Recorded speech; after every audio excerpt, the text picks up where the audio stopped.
What's up, everyone? I am excited for you to hear this episode. I recorded with Jamie Stewart Crawford. She's a writer, and we went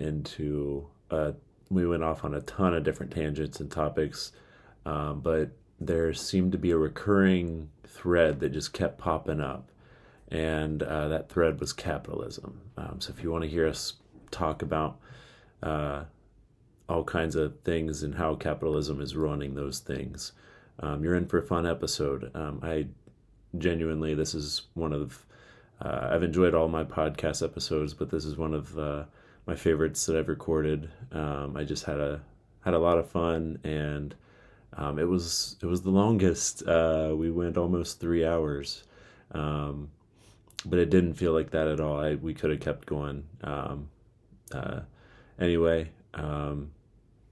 hope you enjoy the show. Let me know what you think. I would love to hear any feedback and share. Give me some likes, give me some subscribes, and tell a friend. Tell someone else. Hey, give it a listen. Also, check it out on YouTube. I'm going to be chopping this episode up quite a bit and releasing a bunch of shorter clips because we just talked about so many different things, and it might be a better way to consume, this long thing. But if you want to hear the whole conversation that we had, it's a great conversation through and through. You can hear it right here and right now. Thanks. Bye.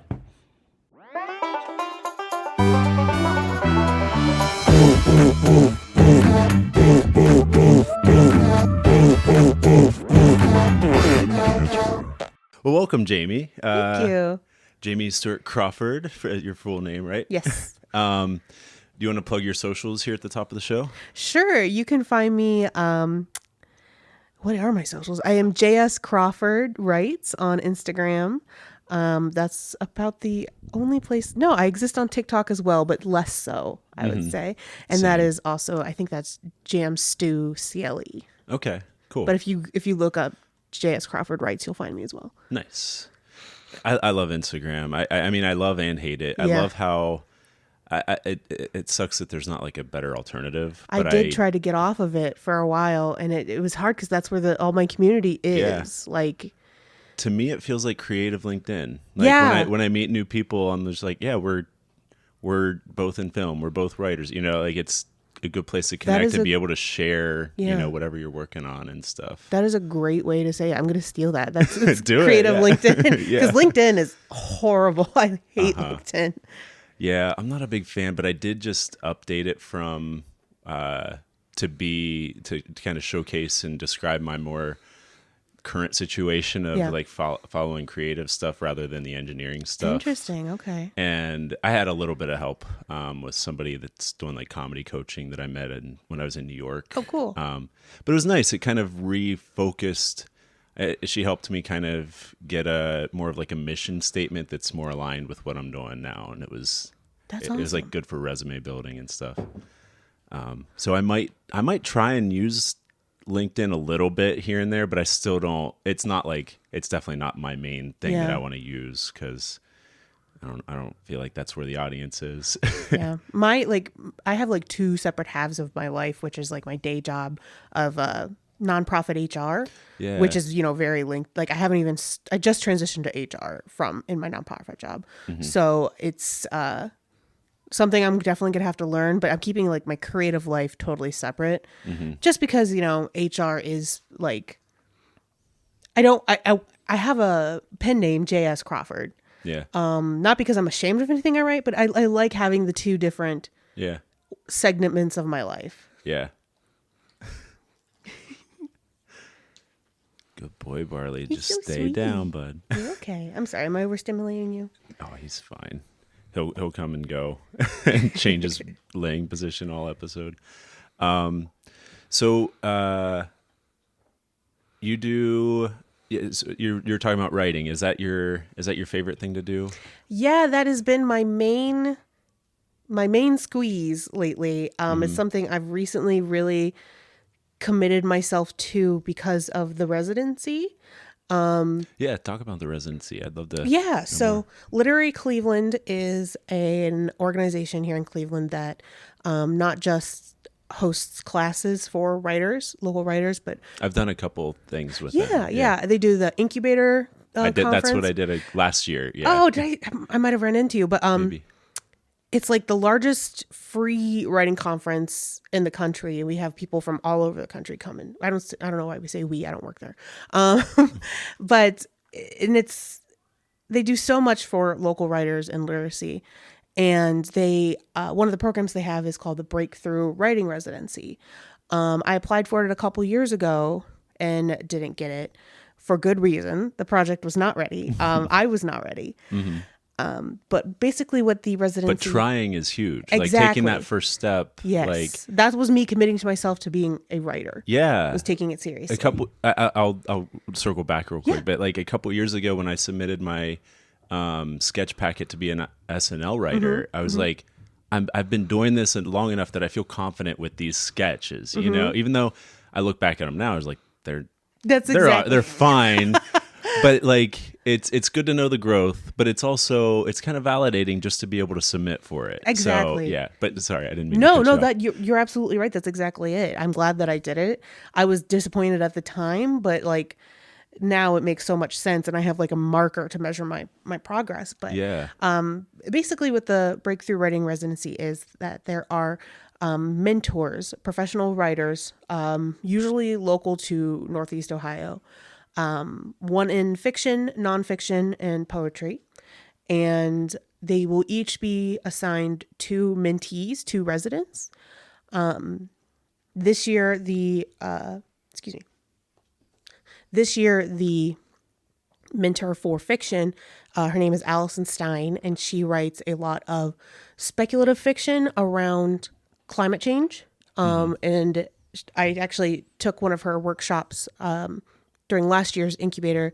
A genre called cli-fi, climate fiction, is what she writes in. Interesting.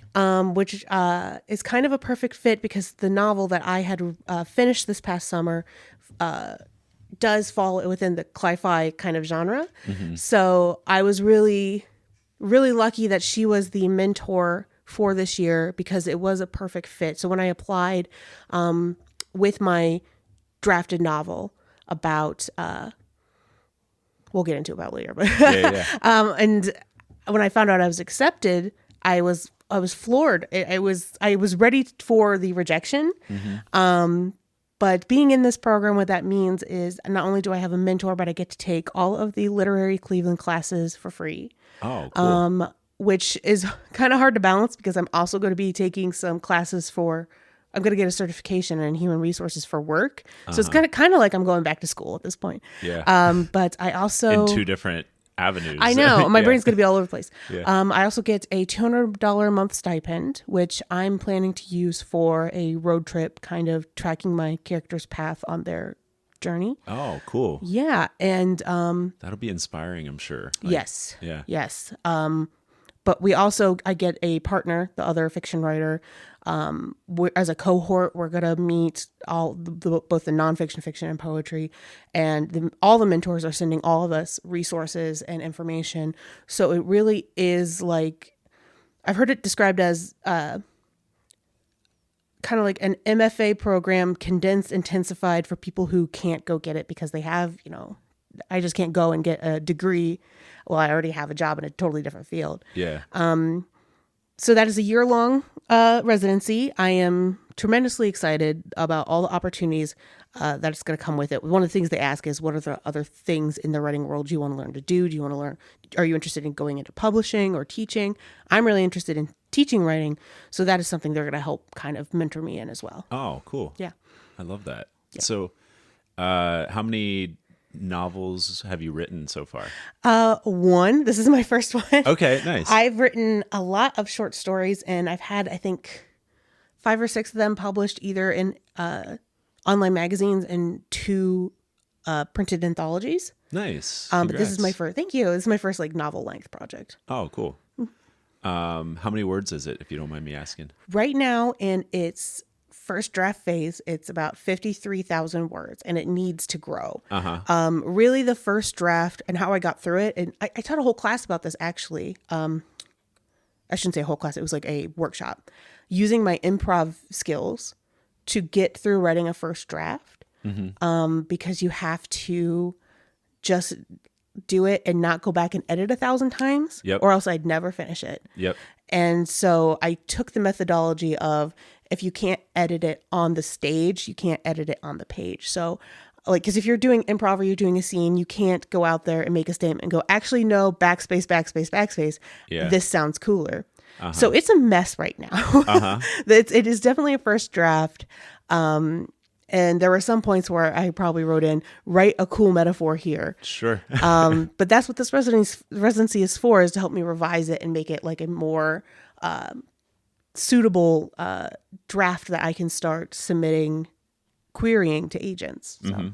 Yeah, that's really cool. Yeah. That I asked because I'm in the middle of NaNoWriMo right now. Oh yes. And I'm at 44,000 words. Oh, you're almost there. Yeah. That's exciting. I've just been, the last couple days it's been a little slow. I wrote like 200 and 500 words, but there were some days where I wrote 5,000, 6,000 words in one day. That's and I'm amazing. just like, it's been so cathartic, and but it's a mess. Yeah. And you have to let it be. I've allowed it to be. And it's nice because I've just like, it's also nonfiction. So, and it's a little more serious. So that's actually, like, I normally write fiction. But this is something, personal to me, but I'm also tying it into a larger thing. So like on a personal level, and then on like a bigger level, like how things relate.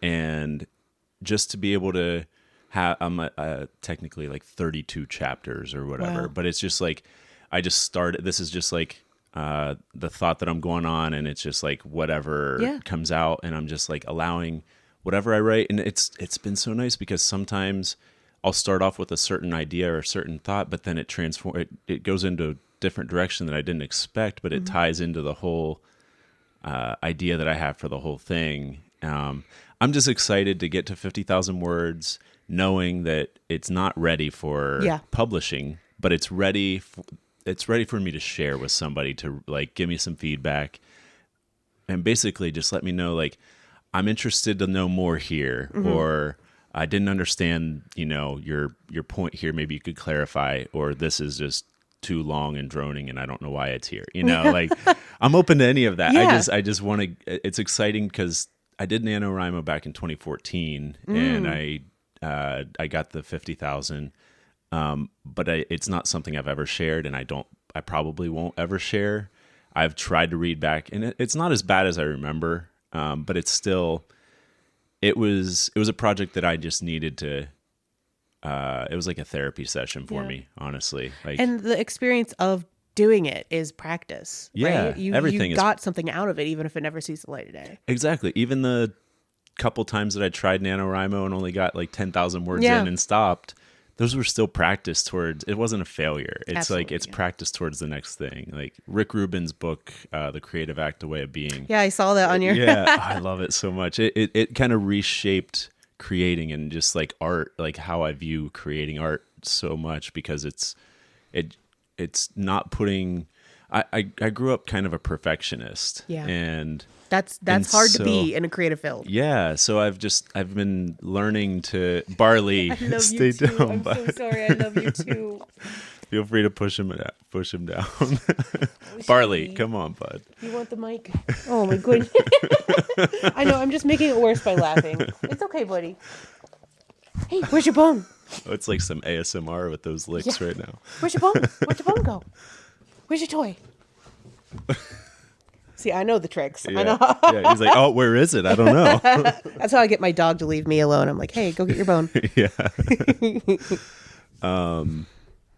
Yeah, nice. I have you written, do you do like screenplays or anything like that? Yeah, or? I started with screenplays. Oh, cool. Because I did, I went to school for film You said production.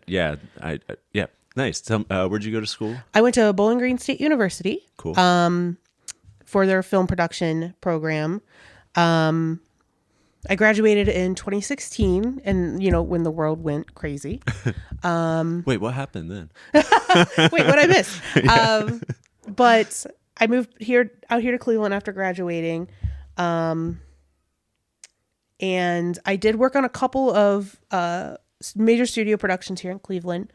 The first one being Judas and the Black Messiah. Oh, I saw that. Yeah. Yeah, that it was really filmed good. here in Cleveland in 2019. Right? Yeah.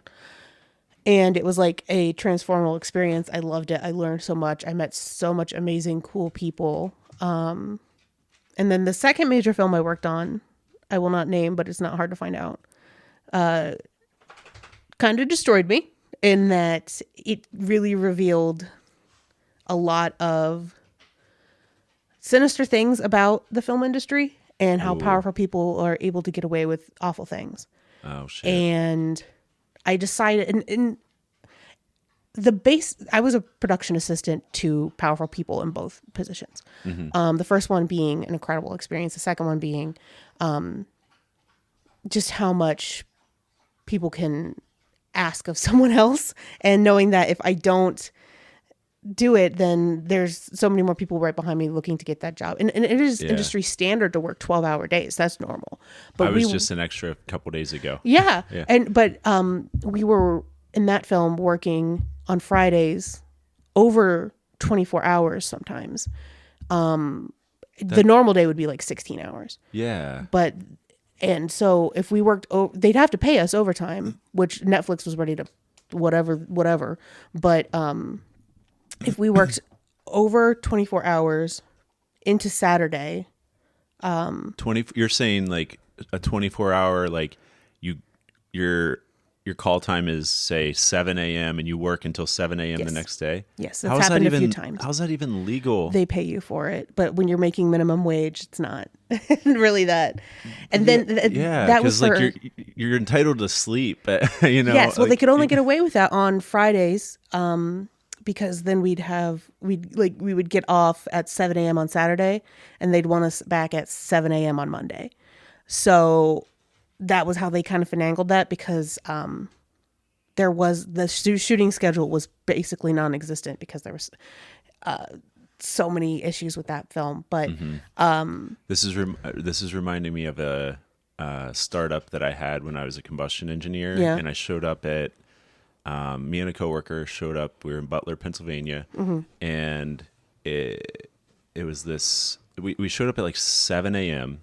on Monday morning. And it was like a week before Easter. Yeah. And the plant manager was like, we were like doing the pre-meeting or whatever with everybody there. He's like, we want 24-hour coverage. And we're like, that was not part of our plan. Both of us slept last night. We're here. And he's like, no, we need it. And we're like, I talked to my boss. He tried to fight against it. And we're like, we're going to get a lot more done if he and I are working together. Yeah. And he wouldn't hear it. He's like, no, we'll get a maintenance guy to just help you out. And it was, so we were having to like train and teach the maintenance guy what we were looking for and, all that stuff, rather than just like, hey, you go set this and I'll go set this. And, it screwed everything up, but we were having to basically, I would get like 5 hours of sleep. And there were sometimes I was there for like 20 hours or so. I made a lot of overtime and I made decent money, but it was not worth it. Like it was hell. And I had to fight. We had to work across Easter weekend, and we got Good Friday as holiday pay. So it was like double. But Easter Sunday was just a normal weekend because it technically wasn't a normal work day. So I fought to get that as holiday pay too. And then my boss basically convinced them to do it. So we got 2 double holiday pay, which was at least helpful. But I almost walked off the job because I was there for 2 weeks straight, no breaks, and averaging 16 hours a day, some 20, some 10. It was terrible. There's no time to have your own life. There's so many people in the film industry who don't have families. It's dangerous too. Yeah, because you're always traveling. Yeah. you can't have your own life when you're working 12-hour days and you're for months at a time. I did end up quitting that movie. 3 people died on it. What? 2 from COVID complications and 1 from suicide. Holy shit. The person who died of suicide worked in Transpo, and they're the first people in and first people out. Yeah. So they're the ones hurt the most from, and they're union. Like, I mean, the whole production was unionized, but it's still not. I can't imagine how much worse it would have been without us having unions, because basically they can abuse us as long as they pay us. Yeah. And for us production assistants who were making like $17 an hour. But, you know, I will say the first experience was completely different. I met historical figures, honestly, and Martin Sheen being one of them. But what I did get out of my film school experience is screenplay writing. I wrote because I wanted to be a writer and director, but I quickly found out how difficult that is. I wrote a short film called War Torn that won a few awards, writing competition awards, and a lot of nominations. And when I took it to my friend who was an independent film producer, he told me the amount I would need to make in order to do this screenplay justice was like $20,000. And there's just no way I was going to be able to make that money, raise it, especially to film it, you're saying? Yeah. Or to produce it? To produce it and to pay everybody appropriately. Mm-hmm. Because it was a World War II drama. Mm-hmm. And how long was the script? Maybe 15, 16 pages. So it was like 20 minutes long. Yeah. So that was kind of like heartbreaking. Like, there's a certain level of access to that medium. But over the course of time, I rewrote it one time as a play. And oh, nice. Yeah. And then I rewrote it as a short story. And that short story is currently living in an anthology. So because I made this switch from wanting to be a writer-director into just being a writer, a story that I really care about and meant a lot to me was able to see the light of day. Yeah. So I've really taken a shift in, like, since I was in middle school, I wanted to work in film and movies because I loved them so much. So I went through, I went through a great identity crisis when I went through that horrible experience, but I don't want to be a part of this system anymore. I want to have a life. I want to relax. I want to have a peaceful life and not live in this chaos, but I still want to be creative. Mm-hmm. You know, I don't need anybody else to write a story. I don't need money to write a story. So, redeveloping my identity from I'm a filmmaker to I'm a writer, and it's gone really well. It's much easier to do that than the other. And I kind of want to beat myself up. I'm like, well, why didn't I just go into creative writing instead? But, you know, I wouldn't have learned everything I've learned. So. Well, exactly. And it's not like you're going to forget how to screenwrite. Like, you can always, if you get another good idea for it, like, you could always go back to it, you know, absolutely. or do it. And that's the beautiful thing about writing. And my favorite thing about it is it's just you. You can just, you know, you can be kind of self-sufficient to create whatever you want, however you want. And I kind of have my feet in both screenwriting and the novel right now. Mm-hmm. I don't write as much like prose anymore, but I've been more like sketch and screenplay and stuff.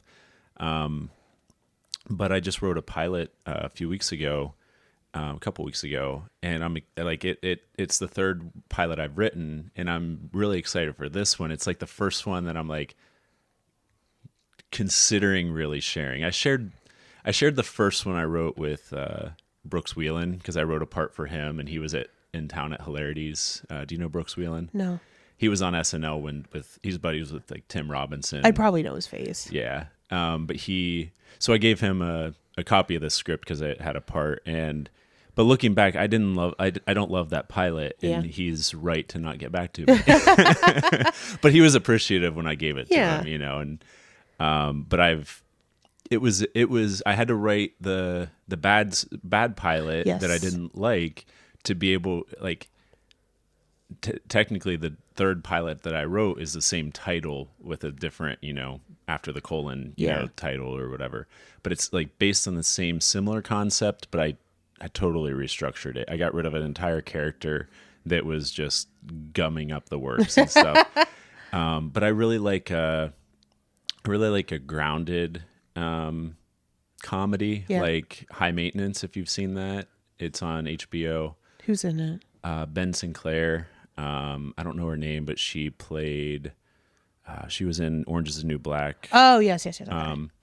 It's just such a. I love how it's just very subtle. It's very raw, like as far as like the scenes go and everything. And it's. So I kind of took a lot of that inspiration for how I want my pilot to be, but just in a different world, I guess. I have been thinking a lot lately about where we get our inspiration from. And because I was just having this conversation with my counterpart in the residency about how much is being derivative and how much is like you justifying like taking, because you can't create something out of nothing, and everything is derivative.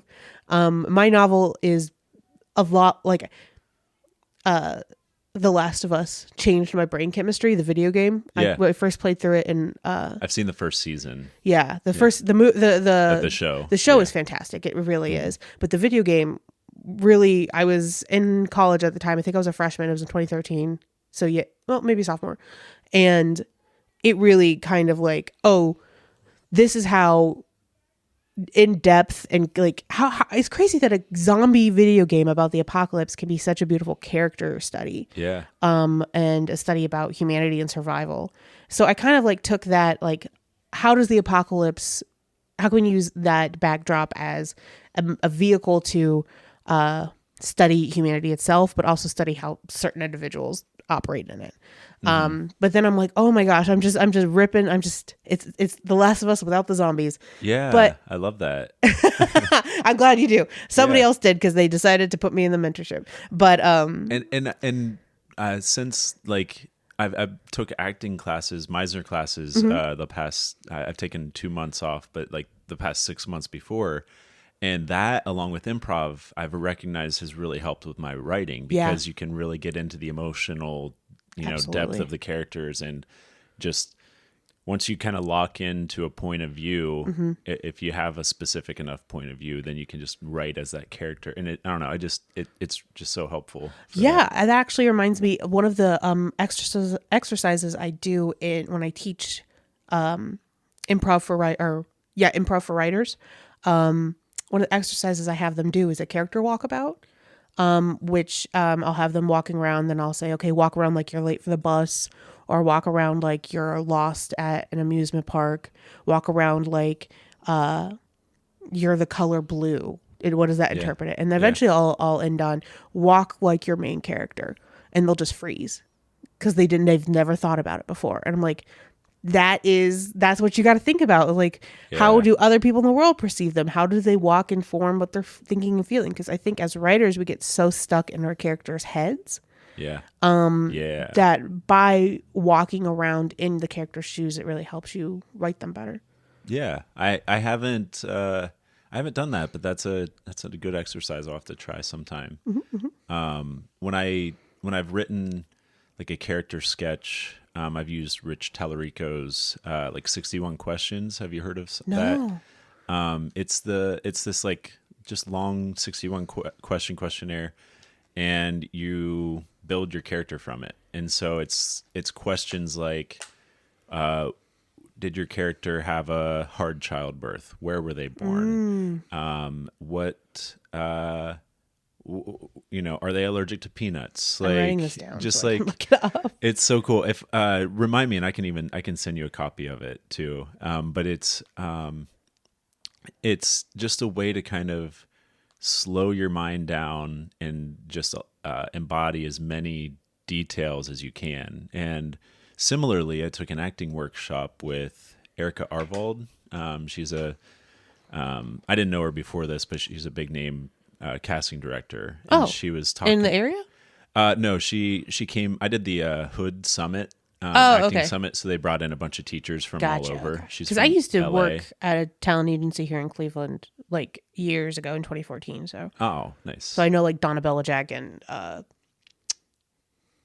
that's the only one I can think of right now. Nancy Meyer. So I know the local one. So I was like, who is this lady? Nice. I don't know anybody yet. I still haven't gotten repped or like booked any gigs outside of a Progressive commercial. But Commercials make you bank though. This one I was just background blurry throwing a frisbee on the beach. Or I was sitting in the chair. Someone else was throwing the frisbee on the beach, and it was for like a corporate like training or like onboarding type video. So it was like a nothing thing. But industrials. Yeah, basically. But why is your cat mad at me? he I don't know why he will never sit with me on the couch. He'll sit on this thing and he'll sit on my legs if I'm on the recliner, but he just does. He's got a resting bitch face. He does. Like, why are you mad at me? He's like, you're in my spot. I'm glad that he's at least out. Sometimes he'll just hide in the bedroom the whole time someone's here though. So I have a special spot for cats. I don't know. There's just something about cats and me where we get each other. So maybe he just senses that maybe I'm one of you. My cat Ellie, I always make the joke that every lifetime we get to switch. So when we're reincarnated, I get to be the cat and she gets to be the human. And every time I'm like fed up, I'm like, oh God, I can't wait to be the cat.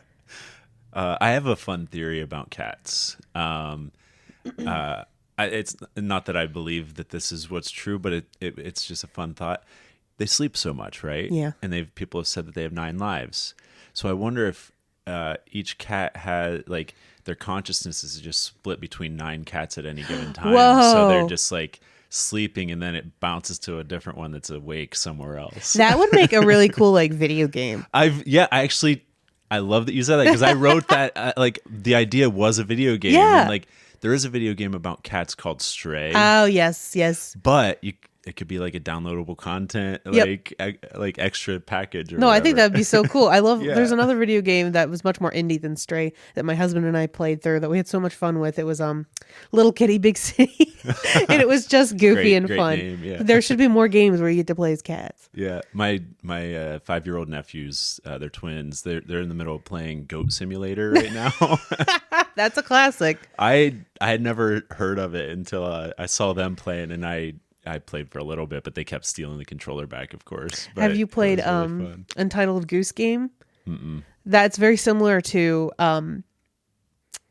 Goat Simulator, except it's more like the art style is more like animated, kind of pastoral, and you're just a goose causing havoc, like stealing things, quacking at people, like all the evil things geese do. Yeah. And it's very endearing. That's really funny. Back to Erica Arvold. So the workshop I took, she was talking about kind of the 61 questions type thing, but she was talking about it in the acting sense of preparing for the role and really getting into the character and just literally, let's say the scene is going to take place at dinner, at a dinner. Take this for like 30 minutes. Just wake up as this character, brush your teeth, all pantomiming, like improv, object work stuff, but just like go through the steps of what they're going through for the day leading up to that thing. And it showed me, I guess, these new tools, I guess, that you can use to kind of build these characters. And like, if I land a bigger, role where I have time to properly prepare, it's nice to know I know how to prepare. It's just I just got to take the time to do it, And it's a lot of things like that. Is just like once I understand the tools, it's just all about taking the time to do it. And the more you do it, just like with writing, the easier it becomes, the more better it feels, and the better you are at it. Just because like everything in life is a construct, and it took me so long to even understand that. Yeah. Like it's just like people forget about the intermediate steps, and I don't know. It's been so interesting very interesting as far as discoveries go the past couple years, because I haven't really truly allowed myself to have like creative outlets as much. Like I've written most of my life, but it was not with any structure. And once I took sketch writing with Michael Bush, it kind of taught me the screenplay format. Yeah. And completing a sketch finally felt like, oh, I am actually finishing a project rather than starting 20 different feature films and getting 10 pages in and stopping. Or super relatable. Yeah. And it kind of, that along with the Rick Rubin thing helped me contextualize it's not a failure that I didn't complete a project. It's all practice towards, whatever, towards the practice, like it's all just a thing. And it's why I'm excited to share my half-baked book with somebody, and it's topical to what's going on right now in the current political and socio-economical landscape. And without getting too detailed into it, I'm talking about like times when I was bullied as a kid and trying to relate that to how society is, similarly on a grander scale. And it's been really cathartic for that reason. But I guess, have you had much experience with writing nonfiction, and what's your understanding of using real names and not real names? Interesting. Before I get into that, I want to ask you real quickly. Have you auditioned for any of the local theaters, like the Near West or anything like that? No, I've never really had much interest in theater acting until I started taking the acting classes at Hood a few months, like 6 months ago. You should definitely. We live in a really cool area for like stage performance. So if you're interested in acting, everybody that when I was working at the talent agency who got booked often, we're also theater actors. So just a little for you. Yeah, appreciate that. Yeah.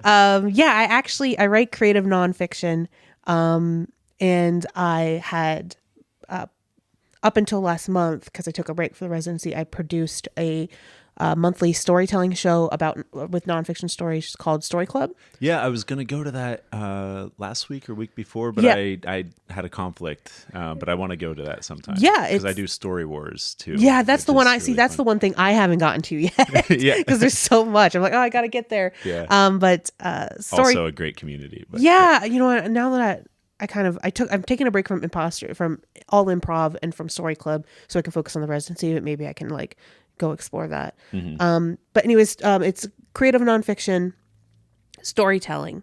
So you have 8 minutes to, we book 2 performers and then we pool volunteers out of a hat. Yeah. Open mics. It's actually, now that you're explaining it, I'm remembering now at the beginning of this month that like preparing a story for Story Club was one of the things that I wrote. It was just like, it was kind of one of my jumping off points. Go ahead. Sorry. Yeah, no worries. So, I've never changed a name in those stories because I am saying them orally, instead of writing them down and being published. So I know none of the people that I am talking about with the more traumatic instances are going to be in the audience. Yeah.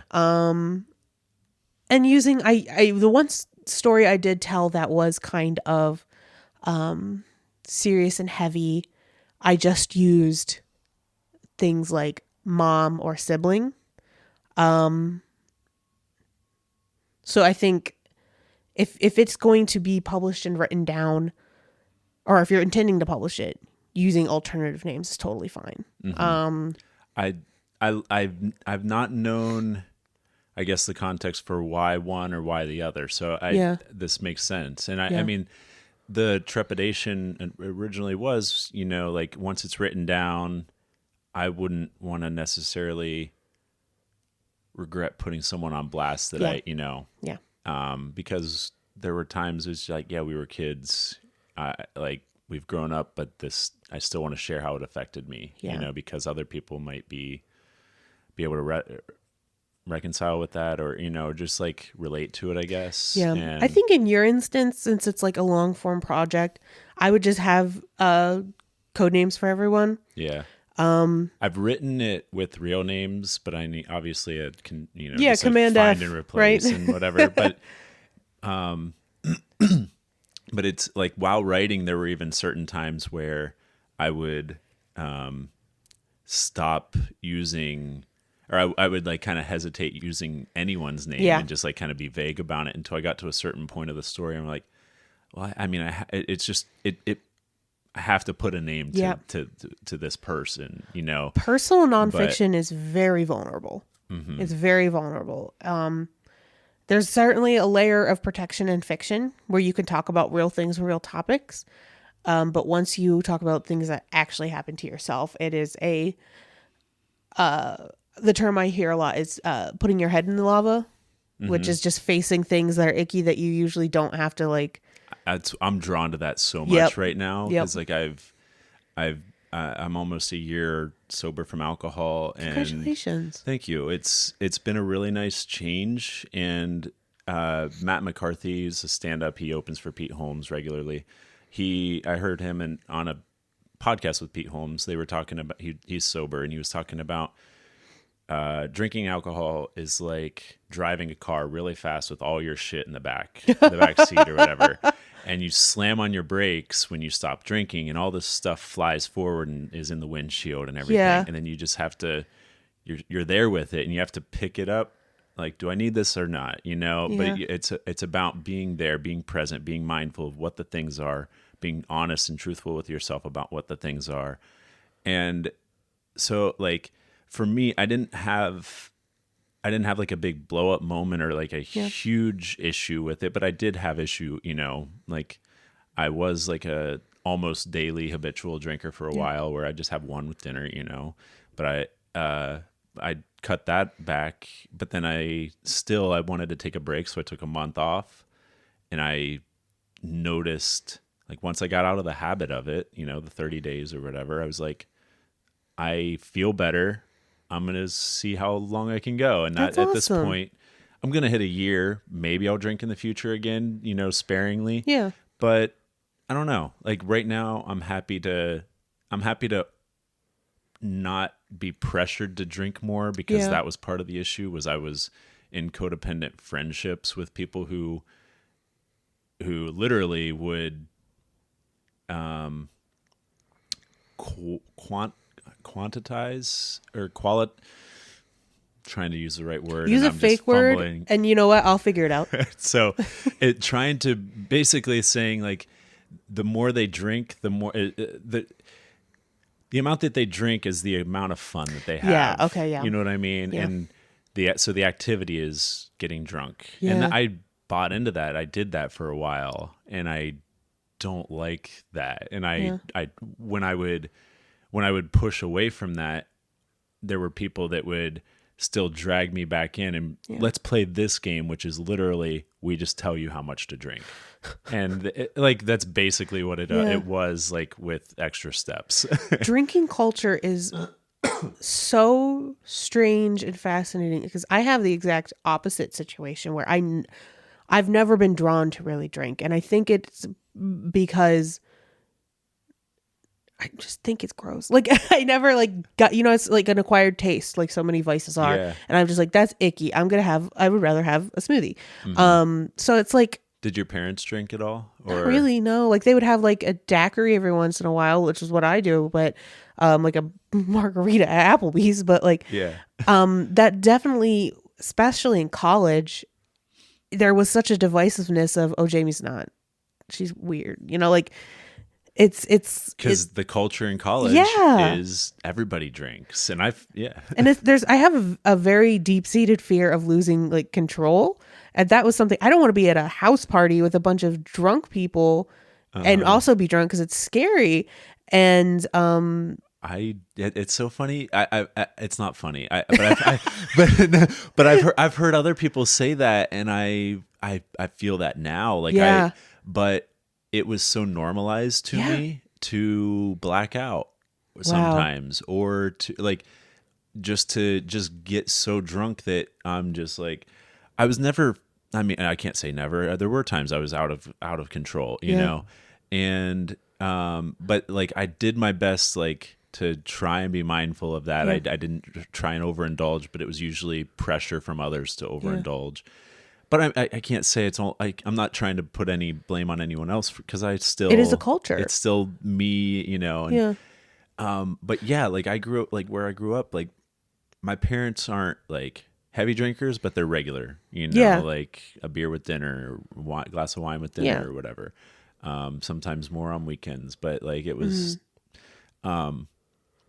but I would, like in the small town I grew up in, we would, like if I was home for the summer from college, I would just hang out with like my local buddies, you know, there, and they would go to what's called like field parties or whatever. And like, they would just have a big bonfire in the middle of this field, and everybody's got their cars parked in the field somewhere, drinking beer, might drink anywhere from 10 to 20 beers that night, you know, and sleep in my car. Yeah. And then, and that was like the entertainment. That's what everybody just did, you know, and it was, and I mean, some of them would, I remember one time going to one of these, and the guy that it was like his place, he didn't recognize me right away. And he like came up to me.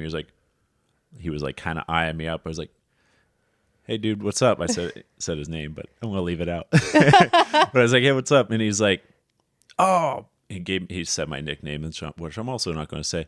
And I was like, "What's up?" And I was like, "Oh, I didn't recognize who you were." I was like, and he's like, "Just checking, whatever." And then like 5 minutes later, I see him just like beating the shit out of some guy that he never knew at the party. Oh my God. Fighting is their form of entertainment. Yeah. Like where they're just like looking for someone, who can I fight and not have like repercussions from, because I don't know them. And you know, I think that kind of, because I grew up in a very small town as well, very rural small town. And I think a lot of that same instinct of we have nothing else to do, so we're going to drink, also kind of lends itself to the meth epidemic. Yeah. There was a lot of that in the town I grew up in. There's some of that, like in Caldwell, where I grew up too. Yeah. And there's that. There was the, like some pills, heroin. Heroin is huge now. Yeah. In my old community. Yeah. A lot of people I went to school with, I think, are probably struggling with it. And I wonder if it's not a mix between like no economic opportunity, and there just being nothing really else left to do. Yeah.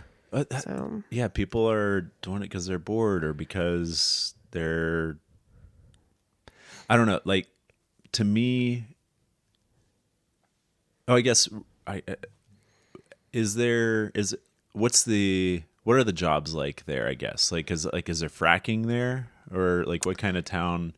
Because fracking specifically, when it came in, I wasn't there regularly. I was like off at college or whatever when the fracking it started when I was in high school, but it really picked up when I was in college and stuff. And that became like the main driver for jobs and stuff like that. Yeah, but like a coal town. Yeah, and I heard that at that same time, those same people, you know, were bringing in a bunch of drugs, and you know, and so it became, they're working all these people super hard, you know, like sometimes 12-hour, 16-hour days. Yeah.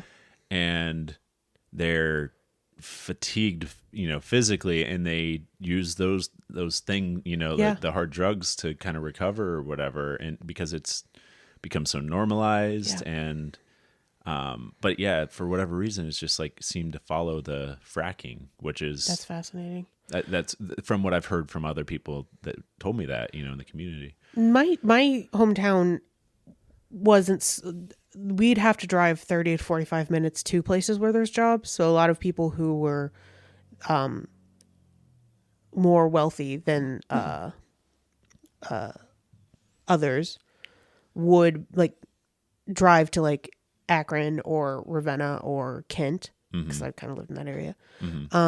Otherwise, you were a farmer, I guess, or you worked at the gas station or Dollar General. Like, Yeah. There wasn't a lot. And if you didn't have a car, you're not going anywhere. Yeah. And it's almost like when I write about rural areas, I fight with myself because I identify so much with like the beauty and the like when I write about Appalachia, my relationship to that is very different than my relationship to my hometown, because even though Appalachia has a lot of the same issues, but because I was a kid and I was going with my grandparents and kind of living in their like pastoral home, it felt very safe and isolated and surrounded by, mystery and wonder. And then on the opposite side, there's just this, when I think about my hometown, which is also a rural area, it's just like a sick stasis where nothing really changes and nobody really can get out of it. And it's just a cycle. Yeah. So it's a constant battle in me about the pride and also the shame of it, and how much that like informs my identity. So I don't know. Yeah, there's a stability, but there can be stagnation in the stability. Yes. And it's I don't know. I feel like it comes with the same conservative mindset of just like the like maybe people just buying into it's the way it is and it's the way it always is, without consideration of other ways to do it better, to be more mindful, to include other people. Do you ever get the thing where when someone from like a blue state or blue city says something incredibly like classist and like derogatory towards like rural people or red states, and you get like fiercely defensive and be like, oh, you're being classist, and then you turn around and they're doing the dumb shit that you're being accused of? Like, you guys, come on. Yeah. It's like I'm trying to I just watched this video of Bernie Sanders went to West Virginia and had conversations with people who voted for Trump. I don't know if this is what your podcast is about, but I'm getting it. It's about anything. Oh, okay. Yeah, we'll talk politics. And talking to people who voted for Trump, and like just the realization is not only were they completely lied to, but they were so desperate and put out by and forgotten by Democratic leaders. Yeah. And living like literally trying to survive, that when a zealot comes in, this is how cult leaders work. They prey on the vulnerable, and it looks like the only way out. Yeah.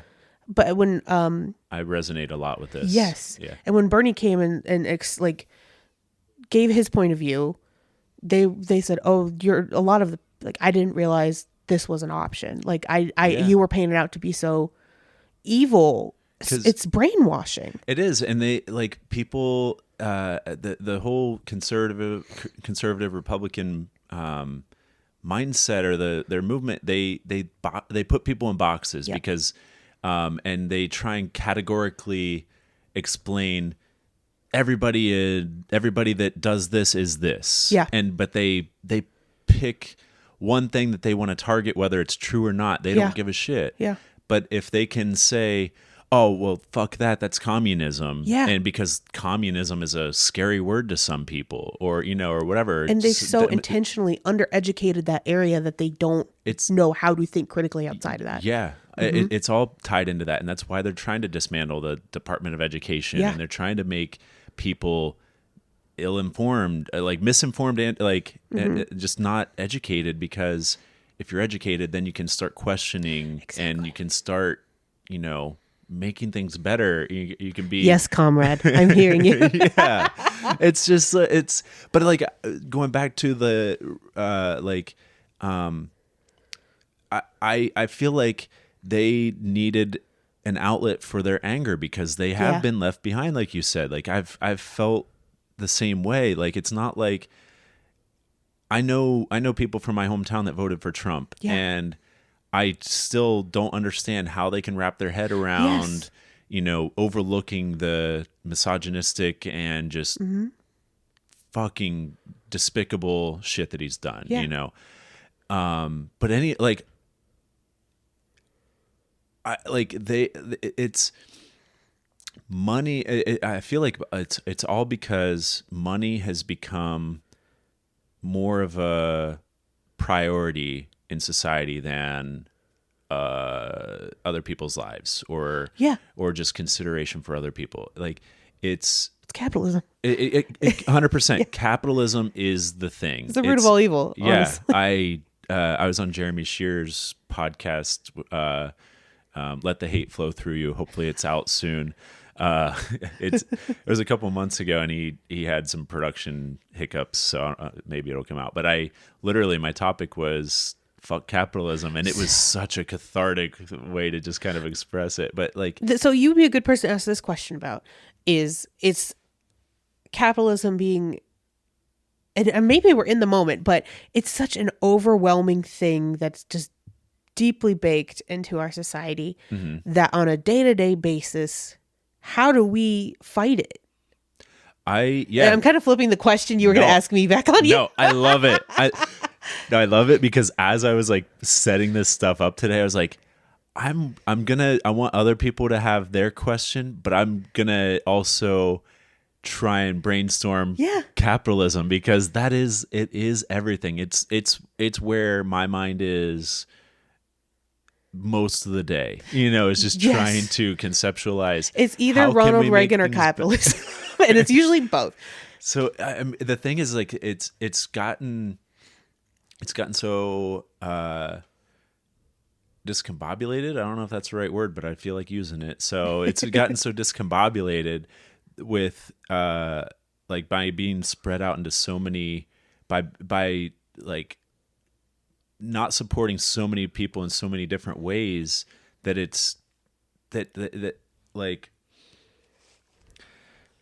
that you can pick any specific example and you can run with it and be like, capitalism is bad for this because it's bad that medical or health insurance is publicly traded. Yeah. Because what is somebody on the stock market actually, what kind of value are they bringing that they're extracting money that they're getting paid for? They're not doing anything. So where's that money coming from? It's coming from the patients. Yeah.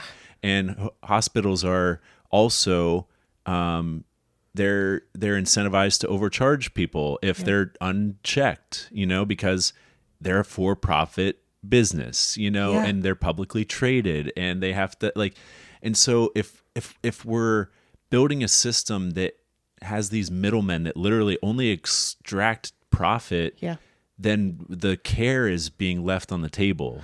And that's the whole thing. That's the whole reason the whole fucking system exists in the first place, is to take care of people. It's not to make the fucking billionaires already richer, richer. I was just listening to NPR podcast today, and they were talking about the amount of unpaid care,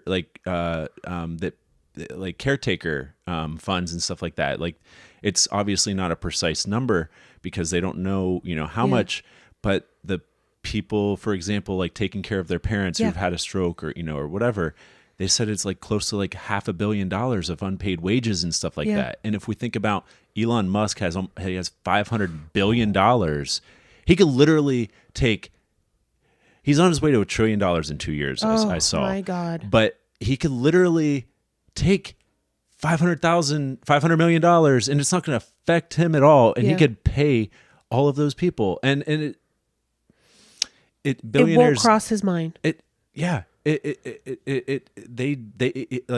billionaires they're so drawn to holding onto their power, and they like feeling like kings. And like, he does live like a king because he's not checked. Like he has people around him that do his bidding because he's paying them, well enough to do it at the expense of other people. I'm sorry I cut you off. No, earlier. It's okay, because I have so many more thoughts.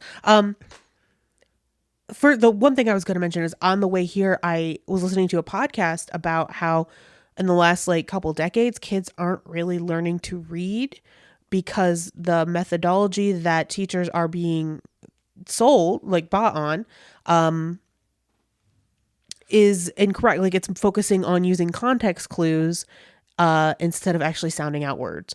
And that is coming from a specific publisher that everybody regards as the publisher, pushing this methodology of how to teach kids reading that scientifically has been proven harmful. Like John Oliver might have done a segment Probably about this, yeah, like a year or two ago. So it's like, oh, the problem of literacy, capitalism. But my follow-up was with people like Elon Musk and the Kings, and how in this modern age, when we can't storm Versailles and take their candelabras, how do people revolt when money is basically imaginary anymore?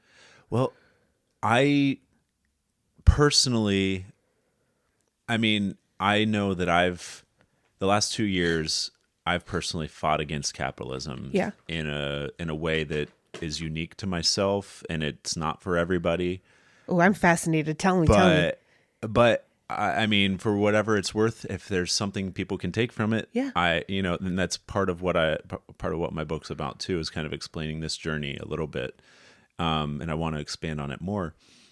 But I got myself fired 2 years ago. Ooh, you got yourself fired. You didn't quit. I didn't quit, so I could get on unemployment. Hell yeah, brother. Okay. But I was a combustion sales engineer. I was making really good salary, but I was depressed as shit. Yeah. And I realized I couldn't keep doing that, and I couldn't keep hoping and waiting to find another job, because I had already done that for a year of like feeling completely hopeless and trying to find a new job, but it's not happening, living paycheck to paycheck. Job is, whatever.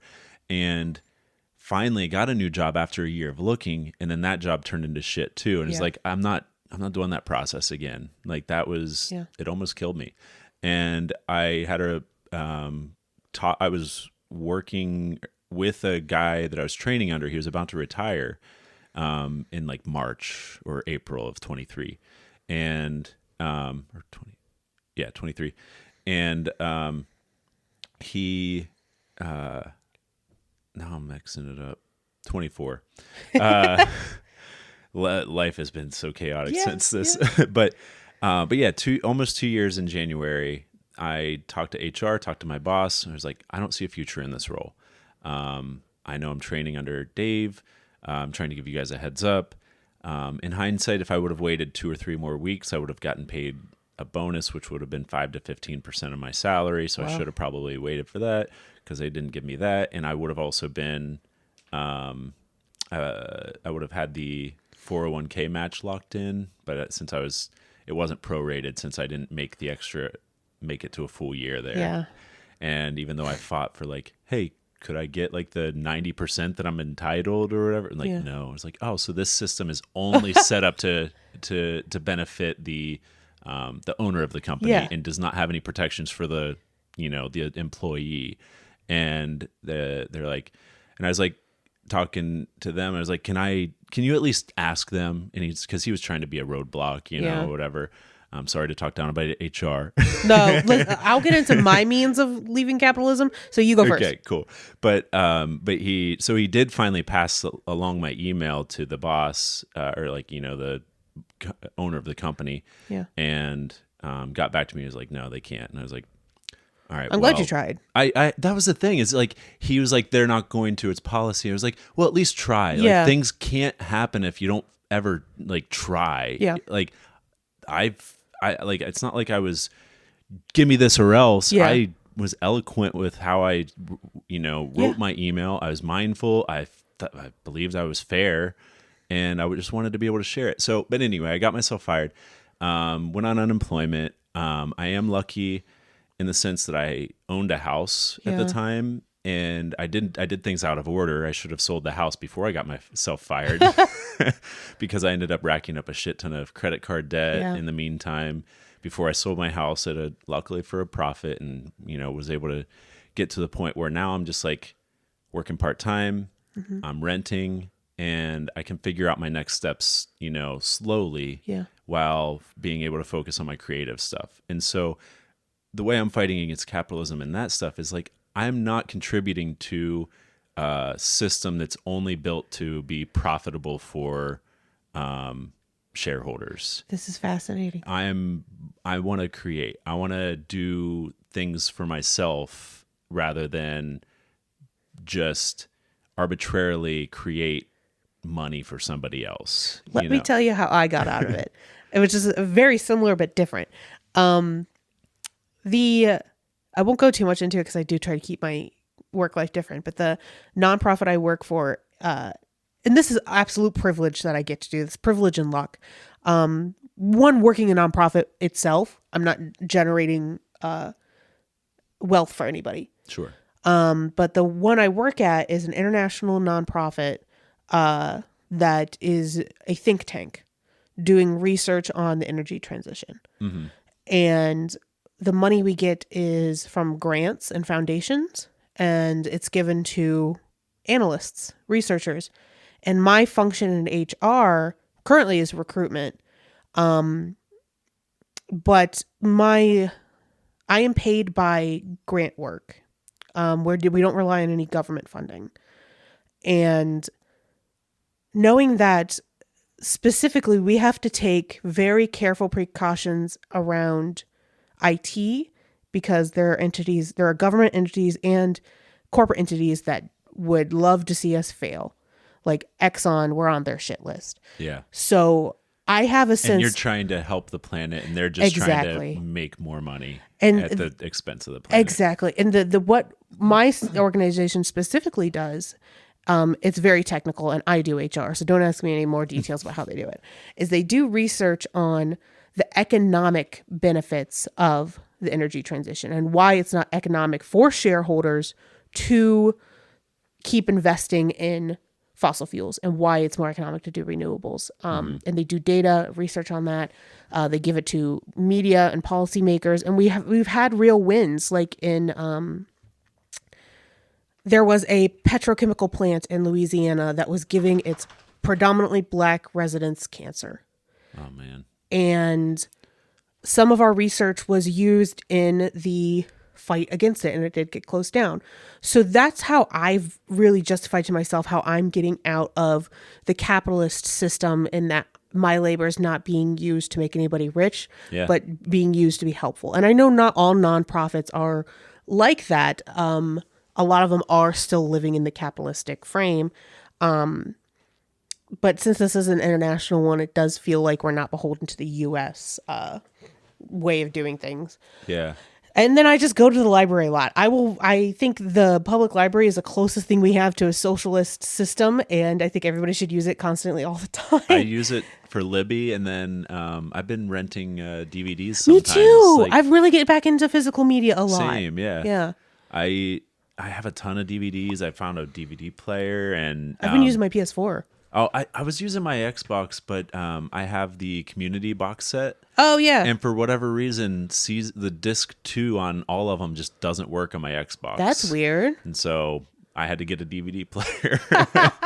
But otherwise, I have, both or whatever. Yeah. But yeah, it's so nice, like, to not have to pay a subscription. Like, if I want to go to the exchange, get a DVD for $3, exactly, or pay Amazon $3 to rent it for the night. You know, I might as well have the DVD, and then I can watch it again in 5 years. Yeah.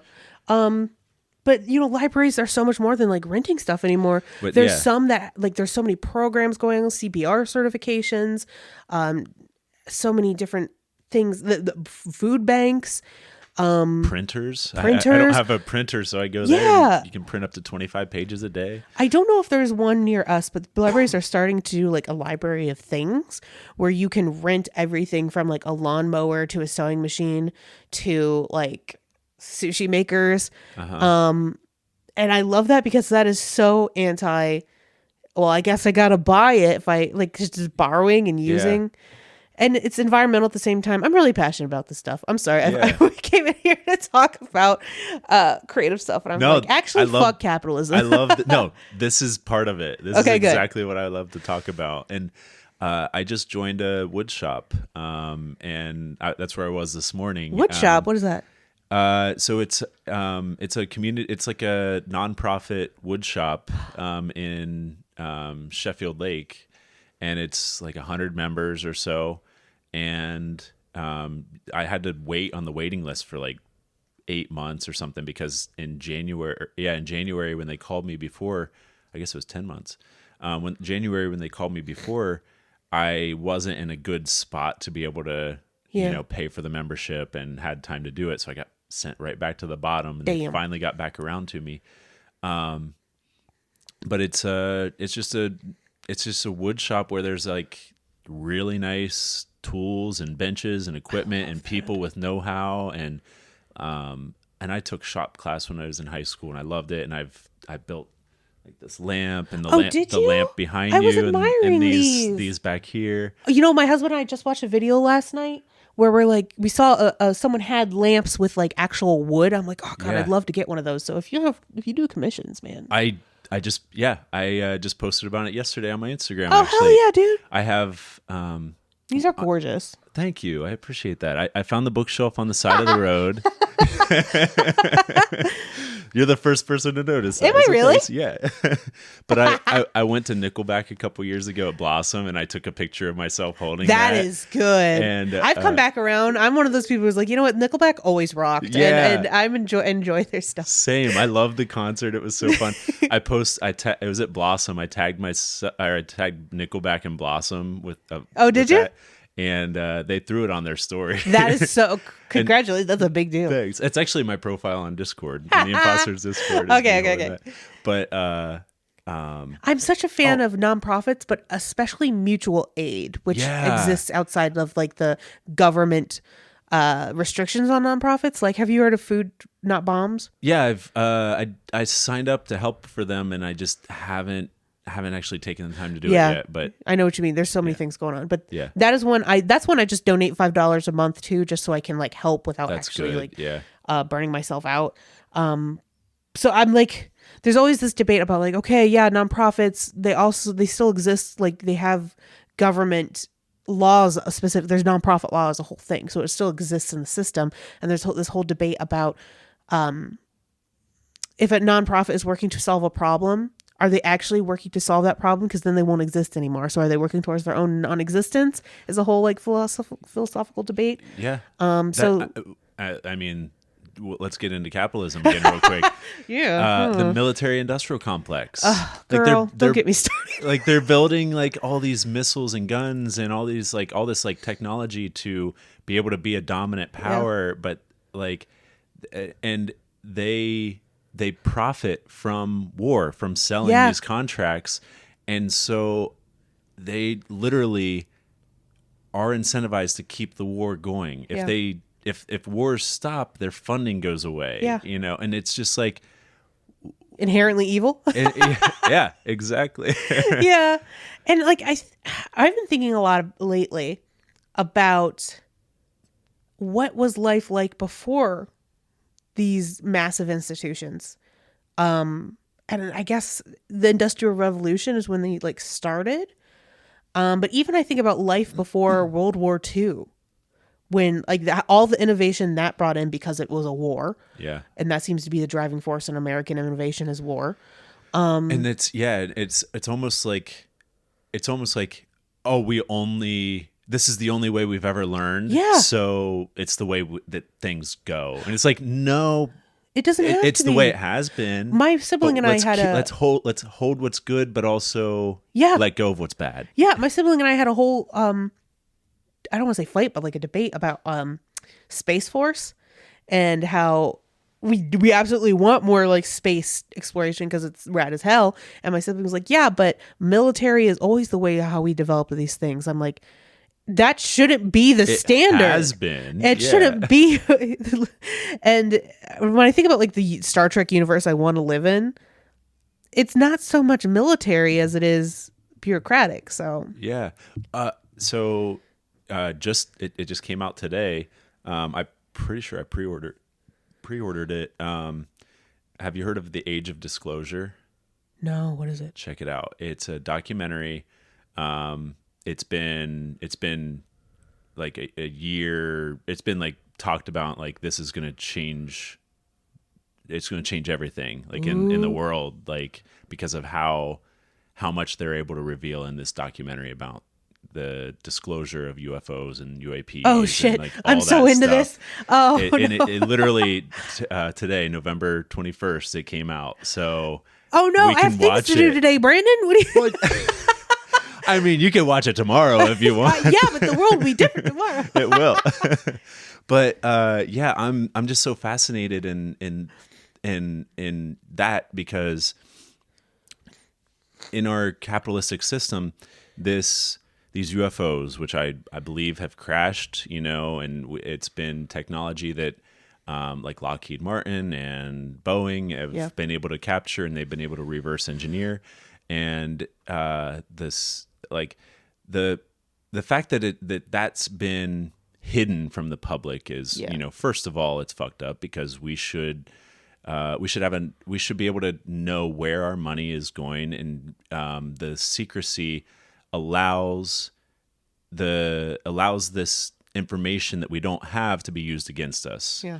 Because how do we know? Yeah. And if these UFOs, if they exist and they're running on this 0 point energy, it's like basically it's just so efficient that it can make these UFOs do what people have seen them do, and all that. Like, it's going to take an intense energy, and if they can do that, then it's going to make fossil fuels obsolete. Oh shit. And so I'm losing my job is what I'm hearing.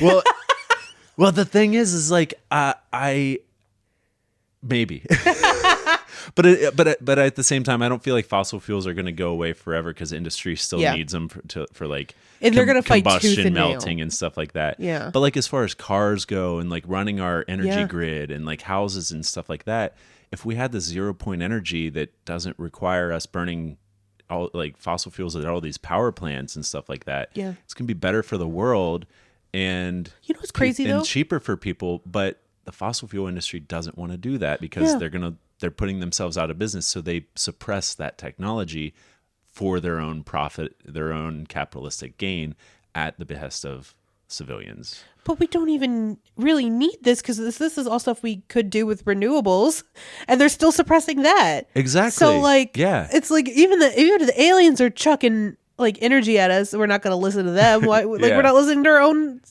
Yeah. Man. Yeah, and it's the same thing with weed. Like, weed is not legal because alcohol, like big alcohol, doesn't want it legal. And the pharmaceutical companies don't want it legal because it's an alternative. Because that's how I've used it. I'm a medical patient here in Ohio. I've used it as a medical patient for 5 years. But I feel like people should be able to use it recreationally too. But either way, I feel like it's more of like a supplement. It's my anti-anxiety. It's my anti-depression. It's like the way I self-regulate, and it's a cheaper, healthier way than I've been able to find with alcohol or anything else I've tried. I've heard stories about a child who had like severe seizures and none of the medications were working, and her parents started using THC drops, and it was massively helpful. It's helped with Parkinson's as well. It like shows promising results with cancer, supporting people with cancer, both with appetite but also pain relief, and just like it helps me. It even helps me meditate. It helps me even on like a spiritual level because I can kind of get into a deeper like meditation quicker, you know. And it's I find so many benefits from it, and it's not like I'm not going to say I never use it this way, like, but it like to just get high because I want to get high. But because I worked in a dispensary for 6 months, and so I learned a lot about the science and stuff. I just really took to it. I loved it. But I've learned the nuance of like what makes one plant different than another, and the specific effects of terpenes and cannabinoids and how they affect your body differently. And I've been able to kind of be a little bit more picky about, I want to smoke this strain right now because I'm about to go to work, and I want to still be able to be energetic and focused, and it just kind of take a little bit of the edge off. I'm not trying to get high. I'm just trying to get like just enough to where I'm just like, I'm good, you know. But if it's like it's nighttime, I want to be able to, chill and be able to sleep within, an hour or so. I'm going to smoke this strain, or whatever. But there's nuance to all of these different strains and stuff, and there's like there's so much research that can and needs to be done to really unlock the potential of what cannabis can do, because it's like industrially, it could get rid of having to use trees for paper, because hemp is a lot like hemp and bamboo. Both are just so much more sustainable to grow. They grow a lot more quicker, and yet the paper industry is going to fight against that, even though it's for the benefit of everybody, even though it's a benefit of the world. And who's the bad guy? Capitalism. Exactly. Because money. So I'm curious if you'll understand this the same way I've understood it. Is like, I believe part of the problem with capitalism is that money is both the tool and the goal. Yeah. And so what if it's the tool and the goal? It's like kind of it's a never-ending cycle of shit, like where like I want to get more money because so I can, use that as the tool function that it's supposed to be used for, but it's also the goal, so I want to get as much money as possible as like a high score, but then it's infinite. Yeah. It's infinite growth. That's what capitalism is, infinite growth. And we don't have infinite resources. We don't have infinite people. We don't have infinite time. We have capitalism doesn't make people's lives easier. It makes the rich richer. It in ways they can't even feel or see. Yeah. It's just a theoretical number to them. It's just a scoreboard. Exactly. Yeah. Yeah. And what how we should be progressive. It's all about a perspective shift. I feel like this is one of the best ways to fight against capitalism is without any infrastructure. It's literally, it could be a perspective shift of recognizing what we should be focusing on or progress on or what we build on is what makes people's lives easier. Yeah. People shouldn't have to work 40 hours a week. People should have to work, not have to work. People shouldn't have to work to survive or live. Like food and water should be resources that are as abundant as they are. People, there's so much food that just gets thrown away because they're capitalism doesn't structure things in a way to share it if it's not profitable. Exactly. And of course there's still going to be if you want to go to a nice restaurant and have a nice dinner, you can pay more, but there should be a certain base level of universal basic income where, and just universal health care where people are taken care of first rather than. And the incentive to work is to have fancier things, not to survive. Exactly. Yeah. Because nobody was born on purpose. Nobody chose to exist, and yet people were born into certain circumstances that make their lives easier or harder based on the systematic things that have been implemented in generations ahead of us. And it's not like anyone's specific fault for anything that happened before them, but yet the effects are still felt, and it's just growing up in Appalachia, I feel like there were certain hurdles that I had to overcome, but still, it's nothing compared to some hurdles that other people have had to overcome and still have to overcome. And it's those hurdles that are purposely set in our society by people who only have capitalistic they only care about capitalism or care about money. The fact that prisons are for profit. It's so trying to pack as many people into these prisons because it's profitable. They make money for people that are in prison. So what do? They make laws like making weed illegal so they can and who does that target more than anybody? And black men. And not even that it does target, it's that they chose to target those people. Yep. And it gives them the step in the door or the foot in the door to be able to be like, oh, we smell weed in your car. Oh, we smell weed in this neighborhood. They're in that neighborhood. They're looking at the cars of the people of color that are, that are affected by this more. And it gives them the pretense to do whatever they want because this thing that shouldn't be illegal is illegal. And they're able to pack the prisons by people have been beaten by cops, I'm sure, just because they smoked a joint and they got caught and then they were resisting arrest because they were defending themselves? Because they were defending themselves because the cops I've worked along like adjacently to a cop. And I'm not going to say where or who they are, of course.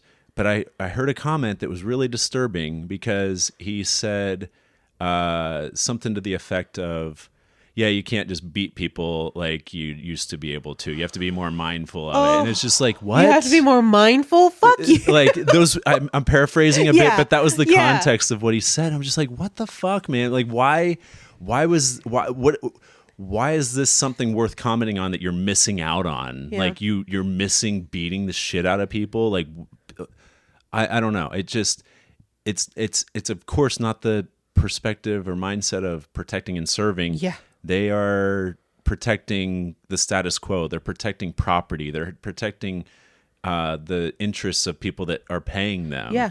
You know, and people who can pay their way out of committing a crime. Yeah. Yeah. Or pay their way out of, being exposed for committing a crime. Yeah, that's what I mean. Yeah. So on a more hopeful edge, though, do you feel more hopeful in this moment with like Mumdani's win? Oh, 100%. With like the fact that we're even talking about this. Yeah. When I feel like when I was in college, it was still kind of like subversive. It wasn't like a main political talking point. It was still like, oh, those are the crazies. But now it feels very accessible. Yeah. And if this pendulum does swing back from fascism, it will. That's what I'm asking. I truly believe that. Yeah, even before Mamdani won, I was still very hopeful for the direction that we went. Yeah. And like even when Trump won, like that was a fucking gut punch, but it was still, I can still see like you're saying, the conversation is a lot more prevalent. Like people are being more courageous to be able to talk about it, and it's gotten so bad that it's impossible to ignore anymore. Yeah. And the silver lining of that, all of this shit bubbling to the surface, is we have to look at it. Yeah. Like it's we have to. I mean, too many people for so long have become like apathetic to it and just ignored because they've felt like they couldn't change anything because they've maybe tried in the past and just not been able to because of certain roadblocks and things. And so I think the pressure that we're starting to be able to put on these politicians that are, have malicious intent or just, and I feel like the internet and social media has kind of, it's made things more extreme, but and it's like kind of divided some people, but it's also allowed a more coherent message to form. Mm-hmm.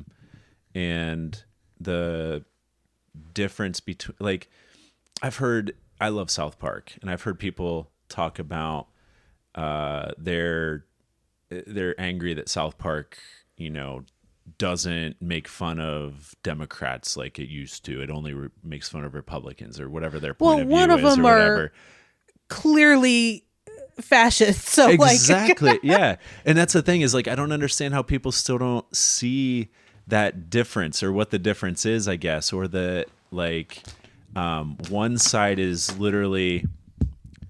It just seems so easy to understand that one side is trying to take away people's rights, and the other side is just trying to care for people that are vulnerable and that like are not necessarily being taken care of. I can't conceive of a moderate in this day and age. I think like when I was in high school and college, being a moderate was a very admirable thing. Like, oh, I don't pick sides. I see the value on both sides. It made you look smart, and it's just, we're just not there anymore. Yeah. It's so skewed. And I can still like understand sometimes like the perspectives that people I grew up with have, and like why they're angry. I don't understand, like I said earlier, like how they come to terms with their decision, to still support Trump at this point or anybody like that. But I can still, it's not like I believe they're bad people necessarily. Yeah. I just feel like they've been left behind, and misinformed for so long that they, like, they believe that money is the way the world goes round. Yeah, that's what they've been told their whole lives. Yeah, and it's money has been something. What I'm realizing is to feel rich in a small town, you don't have to have a ton. Yes. But to feel poor in a small town, you obviously don't have very much at all. But like once you make that shift to feeling comfortable, I feel like certain people are like, "Oh, I worked hard for that." Yes. And so everybody else that doesn't have enough, they can work hard too. Yeah. And it's like that's so true. They're in a different spot, but also it's not. The world's different now. But I also feel like that person that feels comfortable now is relating themselves to a billionaire. Yes. You know what I mean? And it's like, no, you're fucking far off from that shit. And like, just because you feel like a billionaire in a small town doesn't make you a billionaire anywhere. Yeah. Like the billionaires still don't have your interests at heart. Like you might save $200 on your tax return, but somebody else, doesn't get health care or, and literally, their arm heals wrong, or whatever. Like just these basic, simple things that should be just inherent to life is just like taking care of people, making people's lives easier. That's what government's supposed to be. It's supposed to be a support system, like to benefit the community, to benefit the civilians, and a system for the people. But it's a system. It's an oligarchy. It's a system for the corrupt people in power that are writing the laws because money can influence, and there's no safeguards against it right now. Yeah. Have you seen the lady on TikTok who's calling churches and asking if they have baby formula, if they can give her baby formula? Have you heard about her? Oh, it's fascinating. She's called like 30 different places of worship and would play like a baby crying in the background and said, hey, because of the food stamp situation. It was like, hey, my baby hasn't eaten since last night, and all the food places are saying they can't help me and that I need to start calling churches. Is there anything you guys can do to help? Yeah.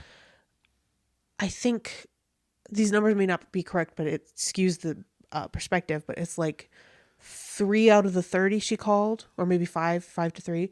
And most of them were there were Islamic centers, black churches, or Appalachia. There's this one Appalachian, Pawpaw is what they call him. And he was the poorest, that community, it was the poorest church they called. And he was going to pay for it out. He didn't say, hey, let me call you back. He said, what kind of flavor do they need? He was going to pay for it out of his pocket. Yeah. And since then, Three out of the 30 what? That did help or did not help? That did, okay. Yeah. And since she released that video of him helping, his church has gotten over like tens of thousands of dollars of donations. And these other churches that were put on blast they were saying things like, oh, we only do benevolence for members of our congregation. Yeah. You have to be part of the club. You have to believe in Jesus to get into heaven. Which is like Jesus wasn't checking people's membership cards when he was like healing them. So it's just another example of like the deep-seated capitalistic values, even in worship, and how it's just incessant. But I agree that we're at a point in time where things are so volatile right now. Even with like the Epstein files, it feels like something is about to happen. Yeah. And I don't know what it's going to look like on the other side, but it's an opportunity. Yeah. Especially with Mamdani. Like I've seen Gen Z people saying, is this how it felt when Obama won? Like, nothing has felt like this to me. Yeah. This is, I mean, I've heard other like older generations sometimes say, oh, things always get weird. Things always get heated. Like, no, this is very weird. This is different than you're anything. Talking about Watergate. We're talking about a president blowing a former president. Like that's. I did hear that it was not Clinton. Did you hear what it was instead? Potentially, maybe the horse. Oh God, what timeline are we in? This is. If you would have traveled back to 2014 and said, Jamie, guess what? Donald Trump is the president twice.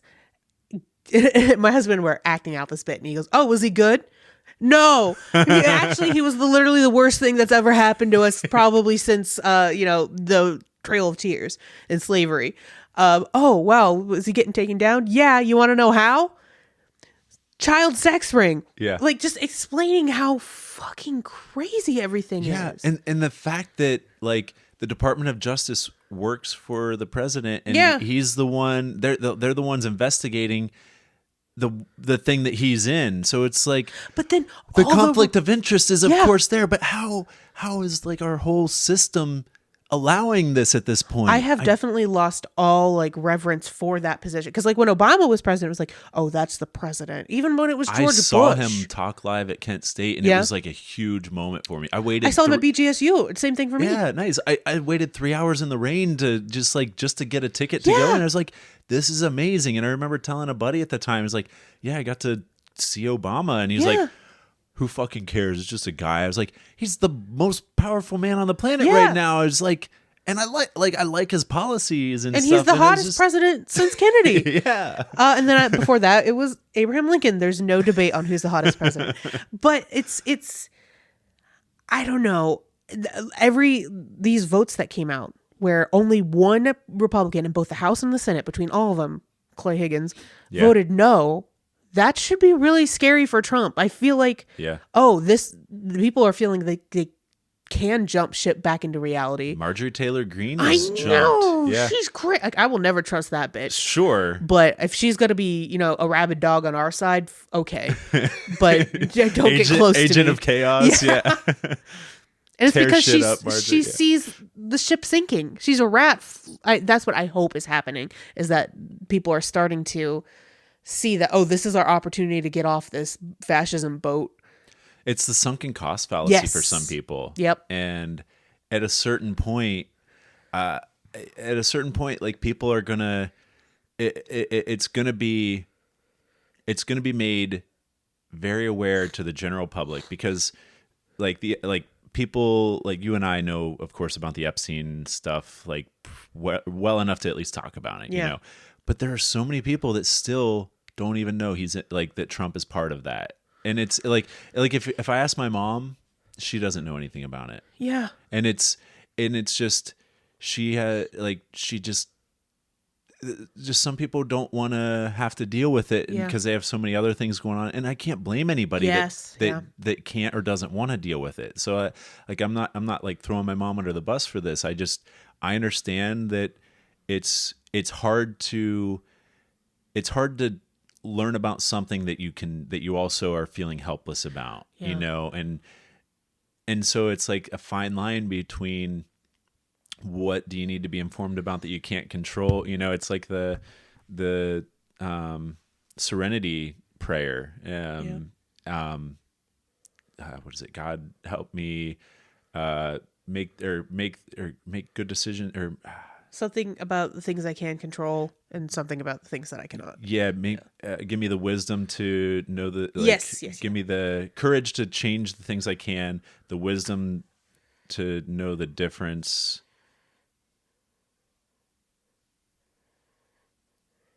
We'll insert it later. Yeah. Oh. You know what I'm trying to say. Yeah, I know exactly the thing you're talking about. Yeah. I did that like the first month after Trump won. I was in such a state of like, I can't watch the news coverage. I've had to take breaks. Yeah, because you knew people were going to die because of this decision, and they have. Yeah. Specifically ICE victims. Yeah. God knows what's happening right now that we're going to find out in a few years that was like horrific. Yeah. Yeah, like the freaking Alligator Alcatraz. And the I can't remember the torture that was going on in like Afghanistan and Iraq and stuff. Yes. I forget what those are called, but I know like the waterboarding was happening. Yeah, like all that stuff. Like they had people like tied to electrical shit, like standing on chairs and buckets and stuff like that. And it's like that all changed policy. But like they're still doing shit. You know what I mean? There's just other stuff that we just don't know about right now. And like the whole MK Ultra is a whole rabbit hole that you can go down if you're not familiar. it's fucked up. It's like it's like the CIA doing like human trials on it with shit and stuff like that, and it's and like your gut instincts say, oh, that's just, conspiracy theory, but like no, it's real. happened. Yeah, it's absolutely, like, they're finding graves of like Native American children in Canada. Like, these things were happening, and people just they label it conspiracy theory just to delegitimize it and just to make people it's like, oh, you also think the world is flat? Like, skeptical of it. Yeah. And it's like the Republicans are really good about non-choices or false choices, I should say. Like, well, it's either capitalism or fucking chaos. Yeah. It's like, no, it's like, how about we don't worry about what we're calling it and just like support people and care about people, and then we can come up with a new name for it. If it makes you feel better, let's call it Bing Bong economics. I don't care. Bing Bong economics. I got my doctorate in Bing Bong economics. Yeah. I don't know. It's just, I'm still very hopeful. Like, I grew up Catholic, and oh, I'm sorry. Thank you. I needed that. But I resonate with what's good about it still. Yeah. And I don't. I kind of hold it in arm's length away. But I still hold like a spiritualness or whatever, and I still believe. That's how I got into witchcraft. Yeah. Yeah. I'm interested. After I finish my thought, I'd love to know more about go ahead. that. No, you're good. But it's like, I wonder, I still believe inherently that people are good, and just trusting, like, that's one of the main things that I've learned since getting myself fired. I did a PowerPoint for a good point, and it was about getting yourself fired and why and stuff. And it was, oh shit, where was I going with this? It was trusting that I just trusted that I would figure it out. I didn't have a plan. Yeah. But it was like, the metaphor I use is like stepping into the improv scene of life. Yeah. Trust that life's going to have your back. And it does. Like, if you, and that's the main thing I've taken from religion is like what I was taught as, Catholic, was to trust God. Yeah. And I trust the universe. I trust myself. I trust God. And I believe those things have been just so convoluted to be misunderstood by a man in the sky, or like as a man in the sky or whatever. But it's like, it's the energy force. It's the manifestation. It's the secret, it's like all of these things. Too many things happen that are not coincidence, but it's still a mystery to be able to explain it. And there are multiple paths to God, and it's not any certain religions. It's not fair for any religion to feel like everybody has to go through our path, because like, no, it's, like, you think you got lucky and were born here and got raised this way, and that means you're the only person that's special. It's like, fuck off. Barley's having a good dream. He's wagging his tail. Oh, is he? Nice. But yeah, I would love to know more about like the witchcraft. Yeah. Stuff. So I won't lie to you. A lot of it is just because it looks cool. But I grew up rurally, so I've kind of always had that connection with nature. But it was very like Baptist. But my family wasn't particularly religious, but it was kind of like a culture thing, know? But the way I've kind of gotten into it is that my sense is very similar, that there isn't one deity, but the God that we pray to is actually all of us. It's like a bit of paganism, a bit of Wicca. The thing about witchcraft is even Christians practice witchcraft. I would say Catholicism is a form of witchcraft because of all the ritual and the symbolism and praying to saints, like using incense. How much Christianity has borrowed from paganism. I've prayed to Saint Anthony and I've found shit. Yeah. And I think it is really humanity. It's humans are the universe experiencing itself. It's God experiencing itself. Yeah. And the practices I do through witchcraft are a means of me getting closer to that connection. And I think instead of something I always struggled with is I believe in science. I when I first started my witchcraft journey, I was like, do I really think lighting this candle is going to like actually change anything? But I do know there is scientific evidence for what a human mind can do and affect. And even if by placebo the effect exactly. is real. I mean, if it's a placebo, it's still real to me. And so even though when I'm like lighting my candles or doing my spells, I know I'm not like doing what, pop culture defines as magic, but it is like a manifestation of what humans are powerful of. I think magic is science that hasn't been found yet. Yeah. Like your example of praying to St. Anthony and finding things is a perfect example of how like,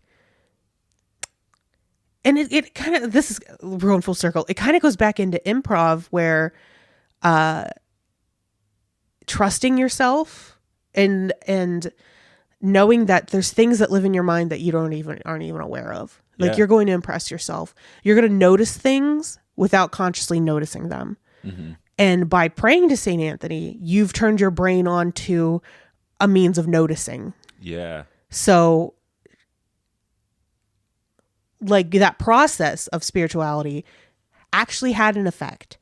And this, what my practice of witchcraft does is kind of like harnessing that, and trying to experience something science hasn't been able to completely dive into yet, but I know that there's scientific reasoning for why this works. Yeah. We might not know all the reasons yet, but if it makes me feel more connected with the universe and life, I still struggle with like, so I'm not actually talking to someone. It'd be nice to talk to someone. So I've experienced it with like ancestor work. But again, that just kind of feels like imaginary friends sometimes to me. Yeah. And, I know most of my ancestors were, I don't, to my knowledge, have any like slave owners in my ancestry because we were always poor. We came over from Ireland before the country was a country, and we've been coal miners and farmers ever since, or railroad workers. Mm-hmm. But there's still bad people in my lineage. I think it is true of any lineage. So I'm like hesitant to like kind of celebrate or connect with specific people, but more the culture.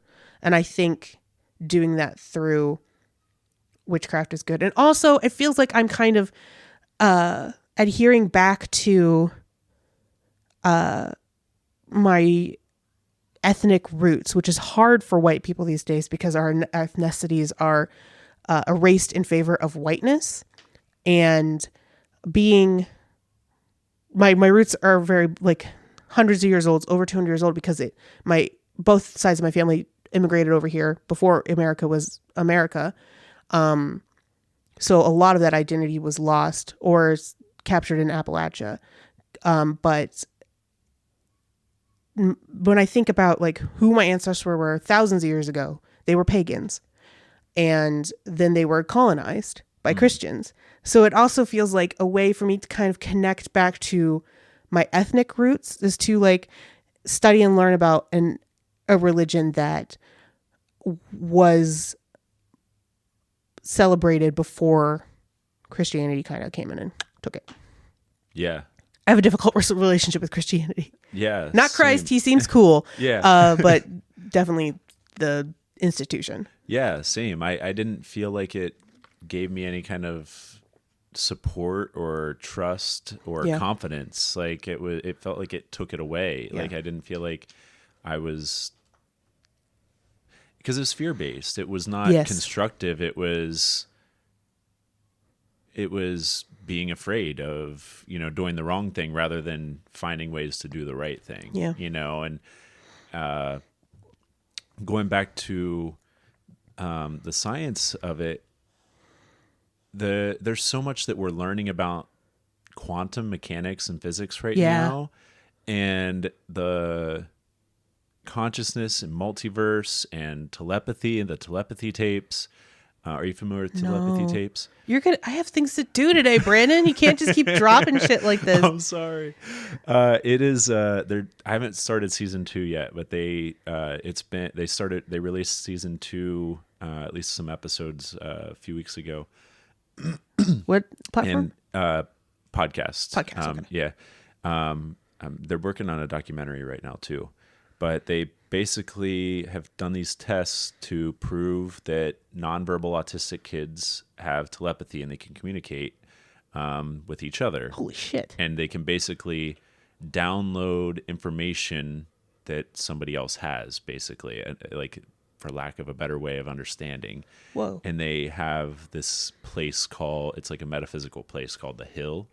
And it's where it's like a place in the mind or in people's minds or in consciousness that different people can go and they can just like talk, their own version of talking, through telepathy in this shared space or whatever. Wow.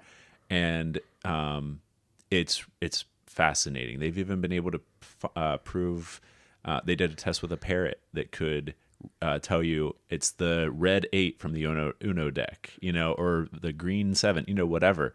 And it's just really, really fascinating to look into, because I feel like it's potentially a latent ability that's been lost to humanity. And I feel like nonverbal autistic kids or people potentially have, maybe because they don't have communication otherwise. Yeah. So like that's their most trained and practiced way of thinking, or whatever, is, just in their head. And they've learned to trust, what's in their head, or whatever. But there's like potentially like a shared consciousness that we can all tap into. And I believe through meditation that, maybe that's what the Buddhist monks are tapping into. And they're like, but there have been moments where I've gotten to like a deeper meditation where I've felt like so connected, not to the point of like where I truly believed in the telepathy, but it was like to a point where I was like, there could be something here, It's just like, I want to understand more about this stuff. And it's like when someone's looking at you when you don't, or when you like look at someone and you're having the same thought. Yeah. There's these like micro expressions or just like cues that your body's picking up on that read as like, oh, I'm psychic. Like people who have periods, a lot of times when I talk to someone and they're like, oh, I just seem extra like psychic when I'm on my period. I'm like, me too. Like it's and being able to talk about these, normalizing these conversations rather than that's weird. Let's not even talk about it, And like, my mom always has very like prophetic dreams when she's menstruating. I have I don't know if severe is the right word, but very intense sense of deja vu to the point where I'm like, oh, this is going to happen next. Yeah. And I think there's a scientific explanation for it, and of maybe it is telepathy where our brain is picking up on things that we're not conscious of. Yeah. And the whole like, the quantum and like multiverse theory and stuff like that. I relate to that a lot, and I don't know how much, I'm sure that Rick and Morty has informed some of my worldview in this realm, but I mean, it's relevant because like it's set up in a way that I can kind of bring, or I can make sense of it in my own reality. Yeah. Of it, like there are certain moments in my life, everybody's lives, where we are at different crossroads and we could have made a different decision, and the way I see it is, if I would have, made a certain choice one time, I wouldn't be sitting on this recliner right now. Yeah. Just one simple thing, and it would change so much. And people have said, I've heard people say like, with the multiverse theory and stuff like that, all of these other lives and everything, they're all going on at once. They're all, it's like, so like there is a version of me that is, doing a different thing because of, I did do that or whatever. I'm just in this choice. And so like every single moment, every single choice is like a branching of realities and stuff like that. And it can feel overwhelming to kind of contextualize all that. But at the same time, it's helped me realize that, yes, I've made, choices. I have regrets, but all I can do is at any given moment is realize in this moment, I have to make the best choice for myself. Yeah. And that's all we can really do. And the more we care about each other, with those as the base, behind the choices, I guess, the better overall society is going to be. Yeah. And so those are, that's my way of kind of grabbing what I liked from religion, trying to be mindful and help, while also holding science to be real too. Yeah. And it's like, even if by placebo the effect is real, like I wrote that line for a short film that I did called Pennyman, and it was, this is something I still do. If I find a penny tails up, I'll flip it to heads for the next person. That's so cute. And I also, it's been, I just appreciate that because I realize I'm potentially making someone's day a little bit better, even if it's just a little bit. But when I find a penny heads up, I'm happy. Yeah. And if I can make that difference, it's going to be a small positive change in the world. But I don't know, just like all those things, the little things add up. Like any Yes. And we are getting at 2 hours. So I'm sorry. No, not your fault. I'm happy to keep going. But I just wanted to, before we get too far and I don't get a chance to ask. Yes. What is your world problem, or simple or serious, or serious or silly, that you want solved? Oh boy, I thought about this a lot today, and I think we hit capitalism pretty hard already. Mm-hmm. But that is like the big issue. Yeah. But if I had to pick one that I think, I think literacy, but not just being able to read, but being able to fully comprehend beyond what the words are, but what they mean. Mm-hmm. I know a lot of people, media literacy is a big one. I think there's a lot of people who are adults who are not as literate as they may think because they know how to read street signs or read the internet, things like that. But I think literacy and being able to read and convey ideas is a fundamental part of being a just and free society. Mm-hmm. Access to information, access to convey ideas, and not to sound too anti-technology, but I think there is a certain amount of dumbing down and attention deficit with how technology has evolved, that people are having a harder and harder time getting into media that is heavier and maybe harder to sit through. Like me, myself, I'm like, I don't have it in me to watch a whole movie right now. I'm going to scroll on TikTok. And I think that is like an example of how I want to be the kind of person that reads news articles and does research. And so often I'm just so tired from capitalistic grind of trying to survive that I don't feel as if I can engage in more thought-heavy activities. But it is really important. This is why this has been so great, is that... Thanks. Yeah, it's been a very intellectual. I'm using my brain.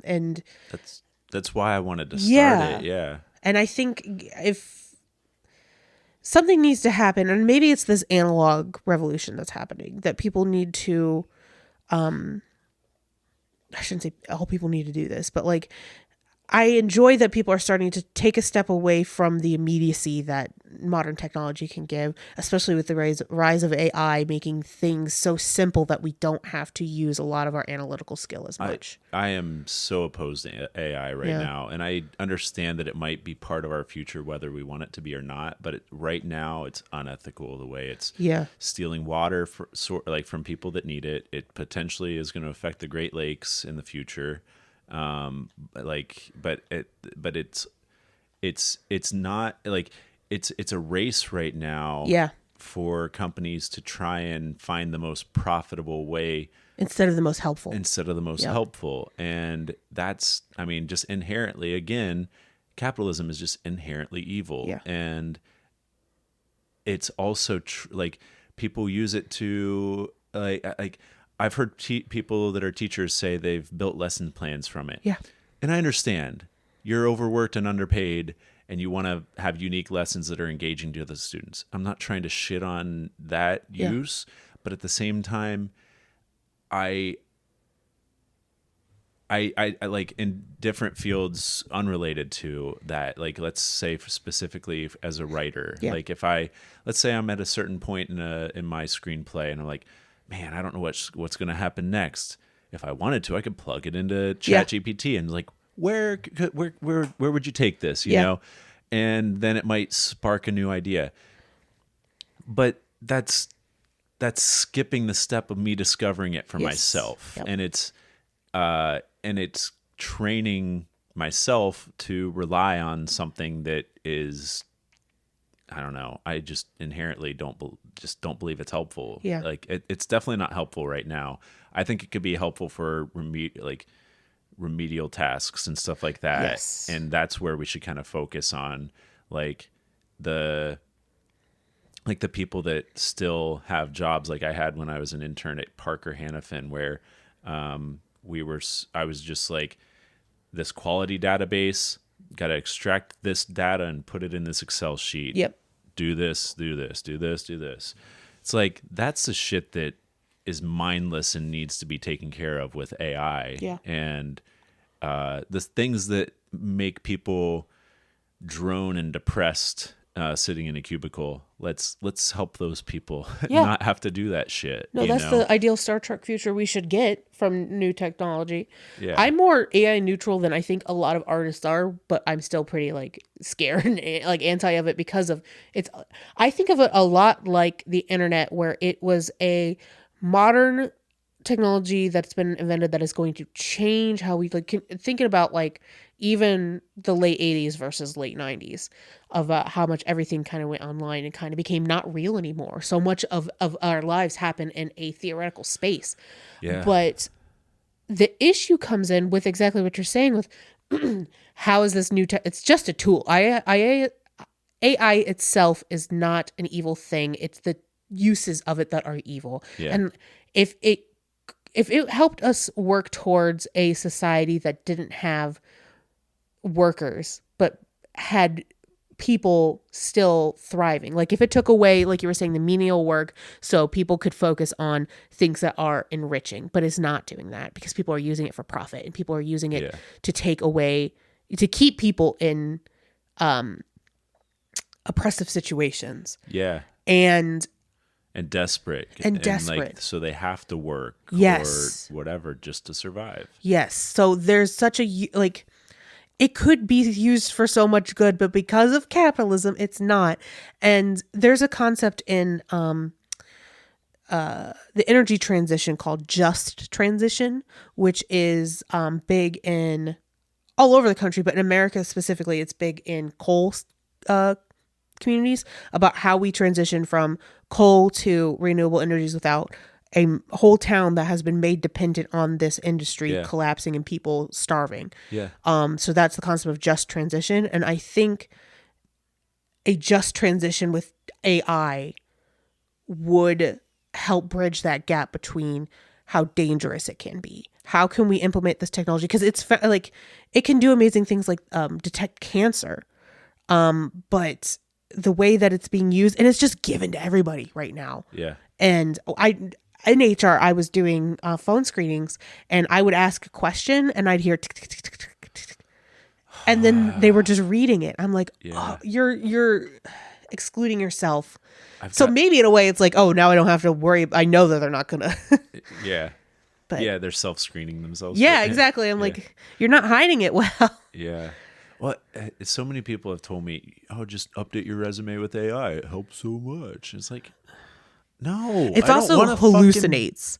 It does. Yeah. Absolutely. Like I've used it as like a search engine. I'm like, hey, what is some places in Cleveland that do XYZ? And they'll just make up things.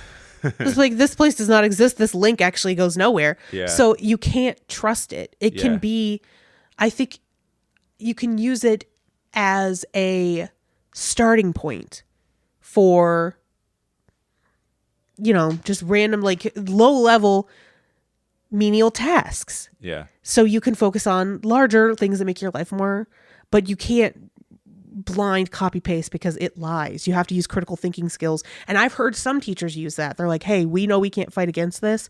So we are going to teach our students, if they get their data from AI, how can they cross-reference it? Similar to how I think we learned about Wikipedia. Yeah. Where we're like, okay, you can't trust what's on Wikipedia. Look at the links and confirm it that way. Yeah. So I think that's how teachers are trying to approach this huge shift. But we are that's a good correlation though. Yes. Yeah. It's how do we still use our analytical skills and retain this so we don't get like dumbed down like in Wall-E, those kids. Yeah. How do we not become that while still utilizing a massive technological advancement for the good of humanity? Yeah.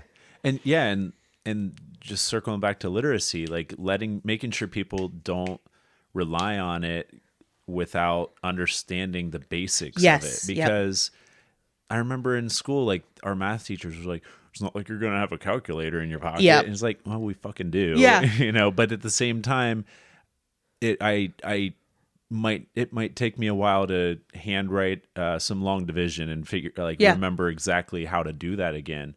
But having the context for how the sausage gets made exactly does help, because it's not magic. It's there are steps, there is logic to it. Yeah. And the more you understand about those foundational pieces, the more the logic of everything else will make sense. Exactly. as like you learn more, and you can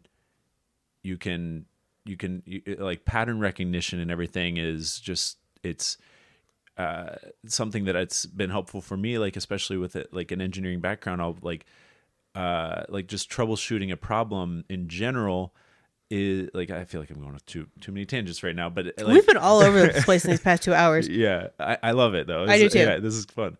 But I feel like if I learn like a new tool or a new idea or whatever, it might occur to me, oh, this relates to something I learned in shop class in 12, 15, 20 years ago, whatever. And it's like, oh yeah,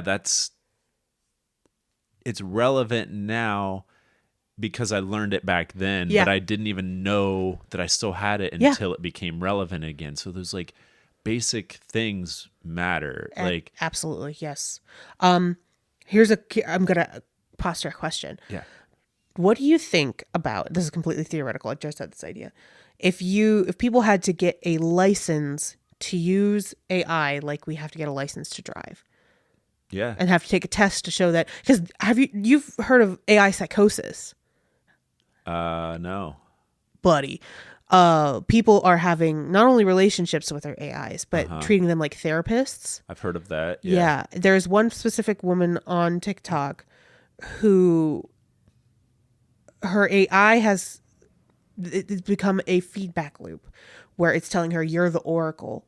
Everything you say is magic, and affirming of her psychosis, because she's in a manic episode and she goes to AI to try to get help, and it tells her everything she wants to hear. So at this point she thinks she's like a deity, because it's not safe for people who are not mentally well to engage with. So I think a licensure would help. Yeah, I love that idea, and the truth of that is like so much more nuanced, that AI doesn't have the ability to explain. It doesn't have the words for, because it's talking about something that it doesn't understand, because it's a product of us who also doesn't understand. And it's like one step further from it, you know? And if some people are probably expecting AI to finally answer the question to what's life, you know? And it's like, no, it's not going to fucking have that answer for us. We have to figure that out. Like, we have to, like, the way we do that is through, you know, understanding and truth and trust and, you know, whatever. I don't mean to write that off as like it's nothing but truth and trust and whatever that shit is. But like, but I love the idea of, like having to, get a license to be able to really understand it. Like, and I identify with that psychosis because are you familiar with the CoStar app? Like the app on your phone? Sounds it's like very familiar. It's like an astrology app. Yes. So I had to delete it from my phone because I was using it every day, and it was fun. You know, I enjoyed it for a while, and it led to me. Well, it has every day it changes. Yeah, it gives you 3 do's and 3 don'ts, and it's random shit. It could just be like, do, you know, public outing, do. Oh, very specific. Or it's weird shit, or it's like, or do bright lights, or do, you know, whatever. Interesting. And okay. Don't get on the plane. It's like random stuff, but it changes all the time. But there were, like, when I was using it regularly, there were times where I would make a conscious choice based on some of those things. Like, there was one time where I was walking home from a bar, and I decided to turn around and go back. Turned into an amazing night that I wouldn't have had if I hadn't have been like, I feel like I want to go back to the bar, but I'm like, I was stuck on the sidewalk. I was like, where should I go? And I used That's one of those app. moments of like the choices you make. Exactly. Yeah. And it led to something else that even affected me this year. That's how I use tarot. Yeah. And I've had my tarot read a few times. That's super interesting. And I love that aspect of it. But something that I learned that it was doing was it was like kind of baking in a certain psychosis. Yeah. Because there were certain things that still to this day, and I haven't used it for probably a year now, close to at least, where certain things that I remember from certain days or whatever still will pop into my head. Yeah. And it's like it's almost like an OCD thing where it's just like I can't ignore it. It's just like ever present, and there's nothing else I can do. Yeah.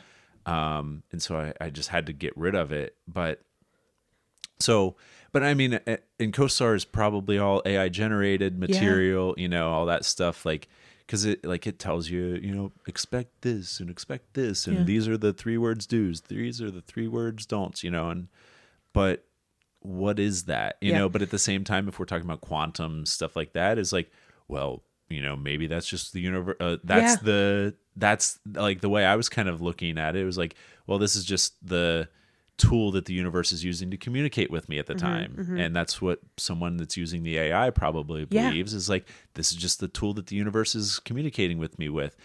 And it's not that that's untrue, because it is to our reality, to the system, but it's not like, but it's still important to be mindful that it's not a reliable source. Like, it is a source, but your trust, like, not to put your trust in something that's created by someone else, man-made, especially because it's man-made for a profit under a capitalistic system. Yep. And that's exactly right. So I just had the idea there should be a license to use AI. I love that. So we can still utilize the technology for good, but make sure it doesn't affect really vulnerable people with a power larger than they're prepared to handle. Yeah. Even me, I don't know if I'd go for it. I mean, well, it's interesting. It could be a way to also put restrictions on the people making the AI, because regulate it. Because you like it's the Wild West right now. It's unregulated, and I guess that goes into who do we trust to regulate it then, but that also goes into who's making money off of it. Yeah. Everything's so hard, Barley. Barley or Barkley? Barley. Barley. Everything's Yeah. so hard. Oh, that was not an invitation for Casey's. Oh, I love you. You're coming home with me, huh? You want to come home with me? You can take him. My little dog would be pissed. So you have a dog and a cat? Yeah, I got a dog and 2 cats. One's 12 years old. I've had her since I was in college, and she's still feisty. That's good. My sister has a couple cats that the ones from college, and she's like her name's Frank. It started as Franzia, and then it became Fran, and then Frank. But she's like, she's gonna freaking live forever. She just hides under the couch all day, every day. I'm manifesting that for River to live forever. I think she does. She's like, she doesn't want her to. Though. She loves her. She's fine, but she's just like, it's just, yeah. Yeah, I think I say River is made out of like she is a good blue collar cat, very like together with it. My other cat has anxiety. I have to give her a pill, and so she's like, she's only 3 years old, but I think River's gonna outlive her. Yeah. Artie is pretty chill. I got him. I was on a walk with Barley at my dad's house, and he literally could fit in the palm of my hand, and he just walked right up to us. And, that's the cat distribution system. Mm-hmm. And I have a video of it. I'll post it right here.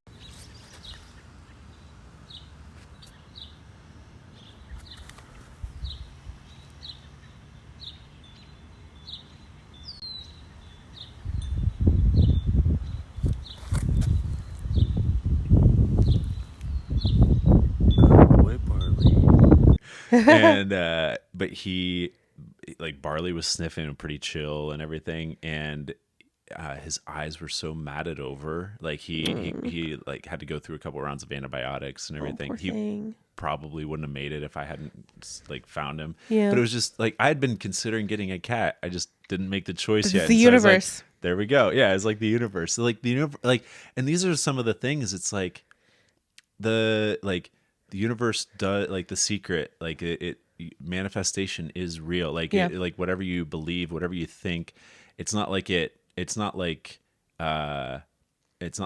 like that, of course, but it overall where you pay attention, like put your focus is where you put your energy, and where you put your energy is what comes back to you, because those are the things you're doing and the steps you're doing. And so, like, going back to like getting myself fired, like the fact that I've been so focused on writing and creating, and especially because I don't have the distraction of like other work that I have to balance, luckily right now, other than hilarities, but that doesn't take any of my creative attention away. I have a question for you after you're done. Adds to it, if anything.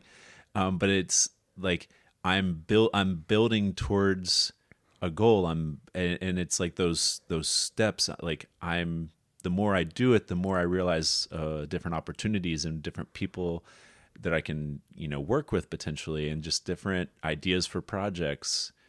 But it's all everything matters. All the little things, all the little steps matter, I guess. Yeah. I don't know if I lost my thread there, but what were you? Oh, no, I was just going to ask your opinion on this whole, what is it?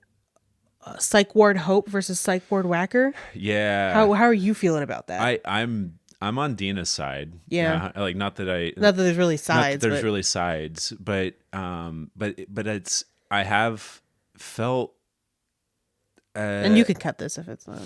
No, I appreciate the question, because it's something that I've wanted to be able to talk to Dina about, even because like I know that she's been very outspoken about it, and I just haven't seen her to have the conversation yet. But and it's hard. It's kind of a hard topic to even bring up, because it like is. But yeah, I don't know. Like I feel like I haven't seen the show, or the murder mystery. Yeah. I know that when I don't think that there was no malicious intention. There's no malicious intention, but the fact, I don't know, like I feel like they had already produced the show, and it was probably a sunken cost fallacy. Yeah. If they even considered changing it, it was like, well, we can't change it. We've been working on this for a month, or whatever. But I appreciate that Dina has been able to at least, speak her voice, and the show sold out. Oh, yeah. Oh, and it's a monthly show. It's happened multiple times and everything. Yeah. Oh, Dina's show? Oh, Dina's show. Yeah. Oh, her show sold out. Yeah. I got you. Nice. Her counter programming. Oh, yeah. I forgot that. Yeah, I knew about the mental illness and Friends, but this is a different show you're talking about. It's a special episode of mental illness and Friends called Psych Ward Hope, and the organization I work with, Reading Room Cleveland. Dina was asking for donations of things to give to psych wards that would help people want to live an hour longer. So we pulled together a bunch of books by our patrons. Say, hey, if there's something on the shelf that you think someone would really get inspired by, you can pull it off. We'll put a sticker on it and put it in the donation box. I have some books that I want to donate. Hell yeah, I'll take them. Okay. And if you ever find other books, the Reading Room Cleveland is in Cam's Corner. All right. So it's all donation based books, and all the profits go to literature and literacy programs like Story Club. So. All right, cool. Yeah, one of the first book that came to mind was something I read a while ago, but it was Sumo, Shut Up and Move On. Oh, interesting. It was, I can't remember the author. He wrote another book that I really liked too, but it was just like a self-help book that just like, it's what I needed at the time. Yeah. And I don't know, hopefully something like that could be helpful. We tossed in things that I tossed in screenwriting workbooks, Twilight, just things that even aren't like directly related to mental health, but like hold a special place in people's hearts. Like as an adult, I know Twilight is very fucked up, but like it changed my brain chemistry when I was 13. So probably older than 13, but yeah. No, but going back to that, like it feels weird because like I'm working for Hilarities, who I love as a comedy club. Yeah. Like the management there has been the best management I've ever worked for. Yeah. Like they really care. Nick Costas, the owner, he's been running the comedy club for 40 years this year. And how they choose their programming and stuff like that. I mean, I might do things a little differently, of course. Yeah. But I don't know that I hope that, I guess what I'm trying to say is I hope that they at least heard what Dina is saying, and I hope that they are mindful going forward. I hope so too. Because I think it was the title itself that was most upsetting to her. The title itself. But I mean, I'm sure that the show isn't.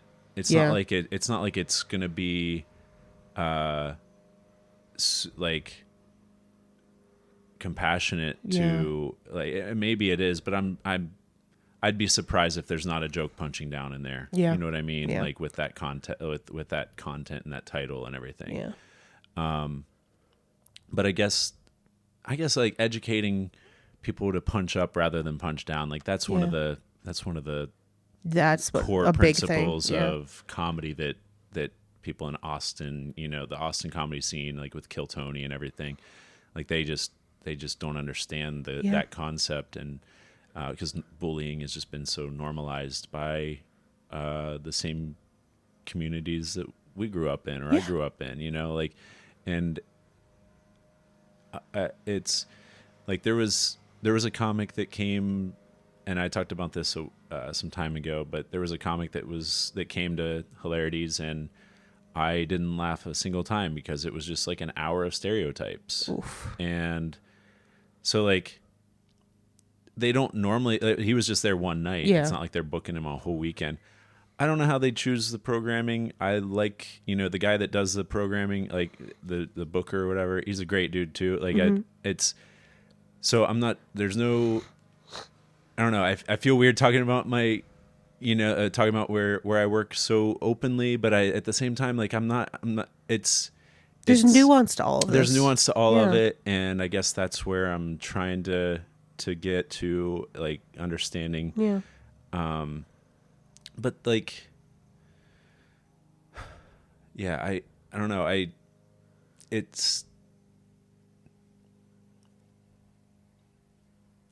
just tough to kind of, like, when that was going on, I, like, initially, like, before the murder mystery started or whatever, I felt like I was between a rock and a hard place, for sure, because I was like, I totally hear where Dana's coming from, and I wish that I like had any kind of say in the matter or whatever, but it's also your job, like. Yeah, and I'm never in the room with the murder mystery party. Even I'm always in the comedy club stuff, because they don't need I'm an usher, so they don't need an usher in there. They just need servers, and I'm not a server. But it's, I don't know. It's tough to go to. I don't know where I'm going with this. No, I know it's hard, because, like, your heart's in two places, and those two places are kind of butting up against each other. I think at the end of all this, there won't be any lasting bad blood. Like you said, I hope Hilarities and Pickwick and Frolic, or however they. Pickwick is the restaurant. Hilarities is the club. Got the it. comedy club. Okay, so it is Hilarities. Same building. Okay. Yeah. We'll really think next time, we don't want to have another bad publicity thing like that, so it could be more mindful. Yeah. But I don't think it's going to I think in a few months it will not. I don't think it'll be as contentious. No, I don't think it even really got either. that contentious. Now I think Dina raised a point. Yeah. They disagreed. She said, okay, well, I'm going to do what's in my power to do what I think is right. So yeah, and I appreciate her for standing up for that too, because I don't, like, my perspective, or I have a buddy that's a psych nurse, and his perspective is different than, because of his, like, how he's worked in it and everything. People in those professions have to make dark humor a lot too, just to get they through do it. Yeah. And I even in it, there's just, like, a certain apathy, that can manifest there from just, like, or blanket painting everybody in, or broad strokes painting of, like, oh, everybody that does this, or this person is, like, I hate when I've heard him or anybody else say shit like, oh, well, they were just attention seeking or whatever, and it's like, well, let's have a conversation. Let's why did they find need attention? Let's find a way to communicate. What's missing? Yeah, what are they? What's the attention they need? And it's. I feel like a lot of, and I might be talking out of turn, so I hope I'm not. But I feel like the attention needs to be. The underlying issues are not being addressed. Yeah. It's the symptoms that are being numbed or covered up, or not covered up, but just, like, Band-Aid. They're being band-aided. Yeah. And it's all, I can't say it's all, but a lot of it is still from the failings of our capitalistic system. I'm telling you, it all goes back to that. It does. Like, when I've, like, had my most intense conversations with therapy, I would, like, especially, like, when I was in, like, my darkest depressions and stuff like that, I mostly was talking about how the current system was failing me, and it's not about anything other than, it's got to be hard to be a therapist these days, because people come to you and be like, hey, I can't feed my children, and all this other all these other things out of my control. And you're like, well, have you tried box breathing? Like, yeah. How can people are more mentally ill than ever because of our economic structure? Yeah. And I don't want to talk bad about SSRIs because I know that some people use them, and I I'm know on that, Lexapro. Are you? And see, okay, so I want to talk about this for that reason, I guess, because I've never taken them, and and a part of me has been afraid to take anything like an antidepressant or something like that, because to me, it's felt like those would numb a certain experience that I might just need to process, myself or whatever. And for me, I've been able to use weed in a way that I'm able to, See, it works. I've been It scared works of weed for me. Yeah. because I have such a fear of loss of control and like not being able to experience reality. Oh, I don't feel like it takes away my control anymore. I take gummies, and even if I take like a little quarter bite of them, and even if I take too much, I'm like, okay, I'm freaking out because this feels like I'm in a dream. But for the SSRIs, for me, I experienced more than depression, anxiety, where that felt debilitating. Where if something were to go wrong, I would think about every single way it could go wrong and how I would fix it. And since I got on the SSRIs, if something went wrong, I have the ability to just be like, okay, it'll work itself out. Yeah. So, but I take a mild, like a lower dosage. I do take my gummies when I'm feeling particularly triggered by something, like I need to calm down because the SRIs aren't enough. I also have I think they're called hydroxyzine, and they're like take as needed, and they're supposed to like really, the way they work is you can't be anxious if you're unconscious. That's their function. And so I really don't take those because I'll sleep the rest of the day. So that the next day. So that's why I take the gummies for my severe issues. But for me, the SSRIs, I haven't felt like anything's been dulled other than the anxiety itself and my sex drive. But otherwise, I feel like I've heard that that's a side effect that it people is. have too. Yes, it is. But I really feel like since I started taking them consistently, I've been on for years and at my low dosage, it's easier to experience negative events in my life. Things that otherwise would have sent me in a spiral and I would have been like a mess. But I'm not taking them at, like, I know there's people out there who need to go through, oh, this one didn't work for me. This one didn't work for me. I have to use this special kind, or I have to change the dosage. And they go through so many cycles of it, and so much doesn't work. I was really lucky that my whatever's going on was so simple that off the bat, like, oh, I just needed a little bit of an edge. But I can only speak to my experience with them, Yeah. And that's why I've been even worried to even talk about, because like I just don't have experience with them. And I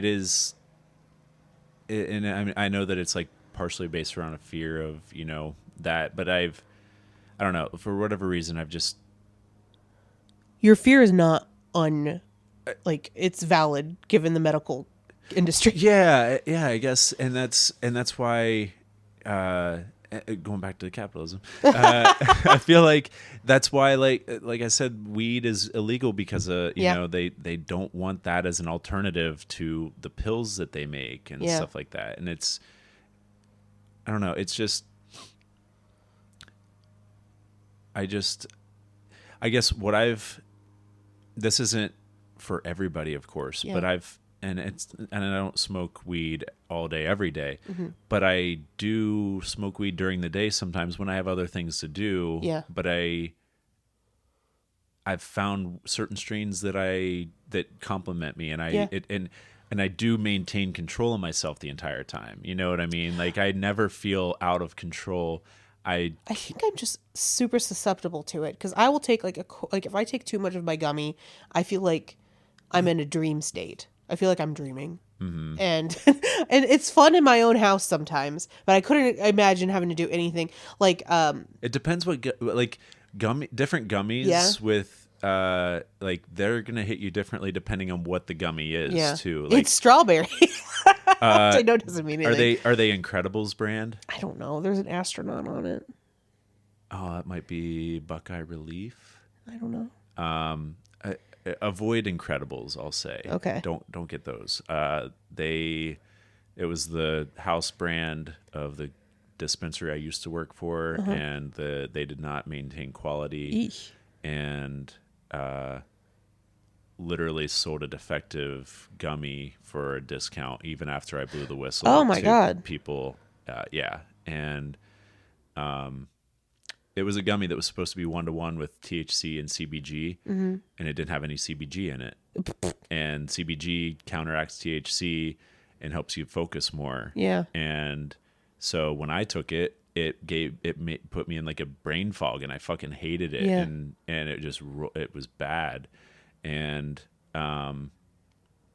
so I told him about that, and it's like, I'm a medical patient. Like, this is medical regulation, and you're selling a defective, false information, falsely advertised product. Yeah. And they still just kept selling it. And I sent it to enough people that it couldn't have been ignored. Yeah. And I'm pretty sure that's why they never promoted me in that company.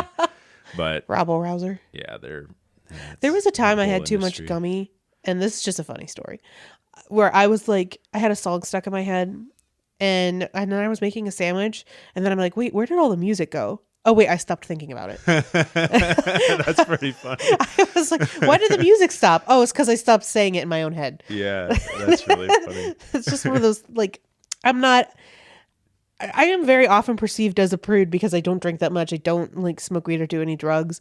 But when I think that makes me extra, like, when I do indulge, then I get a little like more than most people because I haven't had the like. Yeah, you don't have the tolerance. Yeah, And stuff. so I'm a little annoying to be around. No, I'm sure you're fine. Well, you haven't seen me high, so That's fair. No, but I feel like I had some bad experiences with edibles when I was younger, and it took me a while to get the confidence to do it again. Yeah. But I was like chopping a 5 milligram gummy into 8 pieces and like taking a small amount, and it was enough that I like barely would notice a difference. But that's all I wanted. Yeah. I was like, I'm not trying to get high. I just want to just like knock the smallest edge off, just so I can. I want to stop obsessing over this one specific thing. Yeah. And it's for me now. It's creative fuel sometimes. Yeah. It's like literally I can just smoke and just look at a blank page and not know where it's gonna go, and I'll just write. I would love to read to you some of my high thoughts. This is the I creative love it. garbage I come up with. I love when it. I'm on a gummy. It's not. And we can end on this. I was just gonna say we'll have to wrap up as soon. So it's a happy ending instead of how capitalism is literally destroying all of our lives. Perfect. Where are my high thoughts? This is so stupid. No, I'm sure they're going to be profound. No, they're going to be so dumb. It's going to be the most interesting part about this whole podcast. It's going to solve capitalism. Okay. This is going to solve... okay. The first one is just a funny turn of phrase. Scalp psoriasis demon. Scalp psoriasis combining, like, the scalp psoriasis and then, like, paralysis demon, like when you're sleeping. Oh, sleep paralysis. Yeah. Yeah. Have you had that happen to you, sleep paralysis? Yes. When I was a kid specifically, it happened a lot, and I'd see like demons and stuff. So I can understand why people like back in ye olden days were like, I've been haunted. A picture is worth 1,000 words isn't just a poetical wording. It would literally take 1,000 words to accurately describe a picture. I don't know what that meant. When picking out... No, that's you noticing every little detail in life. It's like... But the cat tree is fuzzy, but it's also tan. Yeah. And if you really focus on it, it's got black and tan and maybe some white in there not too. just And there's tan. a feather and there's a string. Yeah. My next one is when picking something out to think about, it's better when my thoughts have nothing to do with me. When picking, say that again. When picking out something to think about, it's better when my thoughts have nothing to do with me. So I think that's about thinking about things that have nothing to do with my life and like how I feel about something. Like, oh, a picture is like 1,000. or being the neutral party, or yes. or the neutral moderator. I love how you're trying to justify these. Yeah. This next one's my favorite. Figure out how this is poetic and beautiful. All right. My mouth is a stage and the teeth are the audience. My mouth is a stage. And the teeth are the audience. My mouth is a stage. Like my tongue is the stage, the teeth are the audience. I was thinking about how it's like theater in the round. Visually, like, yeah, the voice is coming from through the tongue. So the voice is coming from the tongue, which is like the stage, and then the audience is all the different teeth, like that it has to. That the voice is like permeating through all the teeth of the audience, and the teeth have to feel the vibrations. Guys, give it up for Brandon Schoppner. I got it right. It's fine. Yeah, it was great. I saw that Hallmark's making a rom-com. It's going to be a football rom-com based on Travis Kelce and Taylor Swift's romance or whatever. And it's going to be titled Travis's Swift Decline. I did see that the PR script for both of them was leaked for the 28th. Did you guys hear about this? Like where they think that they were supposed to break up on the 28th. I just can't believe that we're at the point of society where we need spoilers for real life. So Travis is also going to be getting a writing credit on Taylor's next album to set him up for his retirement, and so he the title of the album is going to be from 69ing to 86ing, number 87. One more. That's it. Guys, you know what? I got it right this fucking time. 7 times the charm. Give it up for Brandon Schoppner. Incredible. Okay, how about this one? Cats look like they always have a ball gown on. Like when they're sitting down, they're like little... That was just like, you were so right about that. Yeah. I ate a turkey sandwich so good, I'm going to daydream about it while I fall asleep. Oh, because of the tryptophan? Yeah, I guess. When my dog rests her chin on anything, I have to redirect my cute aggression, or I'll rip a steel panel off an aircraft carrier with my teeth. I need to hear this one again. When my dog rests her chin on anything, I have to redirect my cute aggression, or I'll rip a steel panel off an aircraft carrier with my teeth. That's how powerful. That's how much I love that dog. Yeah. A skeleton in a really warm meat suit. Yeah. It's probably really warm in there. That's everybody. Okay, this one's gross, so feel free to cut this one. Nope. If you want me to, I can. No, I don't care. I'm disgusting. I was listening to something talking about how there are actually, I'm so sorry, there are actually 2 sphincters in your butthole, and you can only control one of them. And I was talking about how I know exactly when the poop barge passes through the internal gate but is held by the external. I know that feeling. Yeah, and I know when it recedes. Yeah. So I'm like, oh, that makes sense. So those are the high thoughts that I have recorded.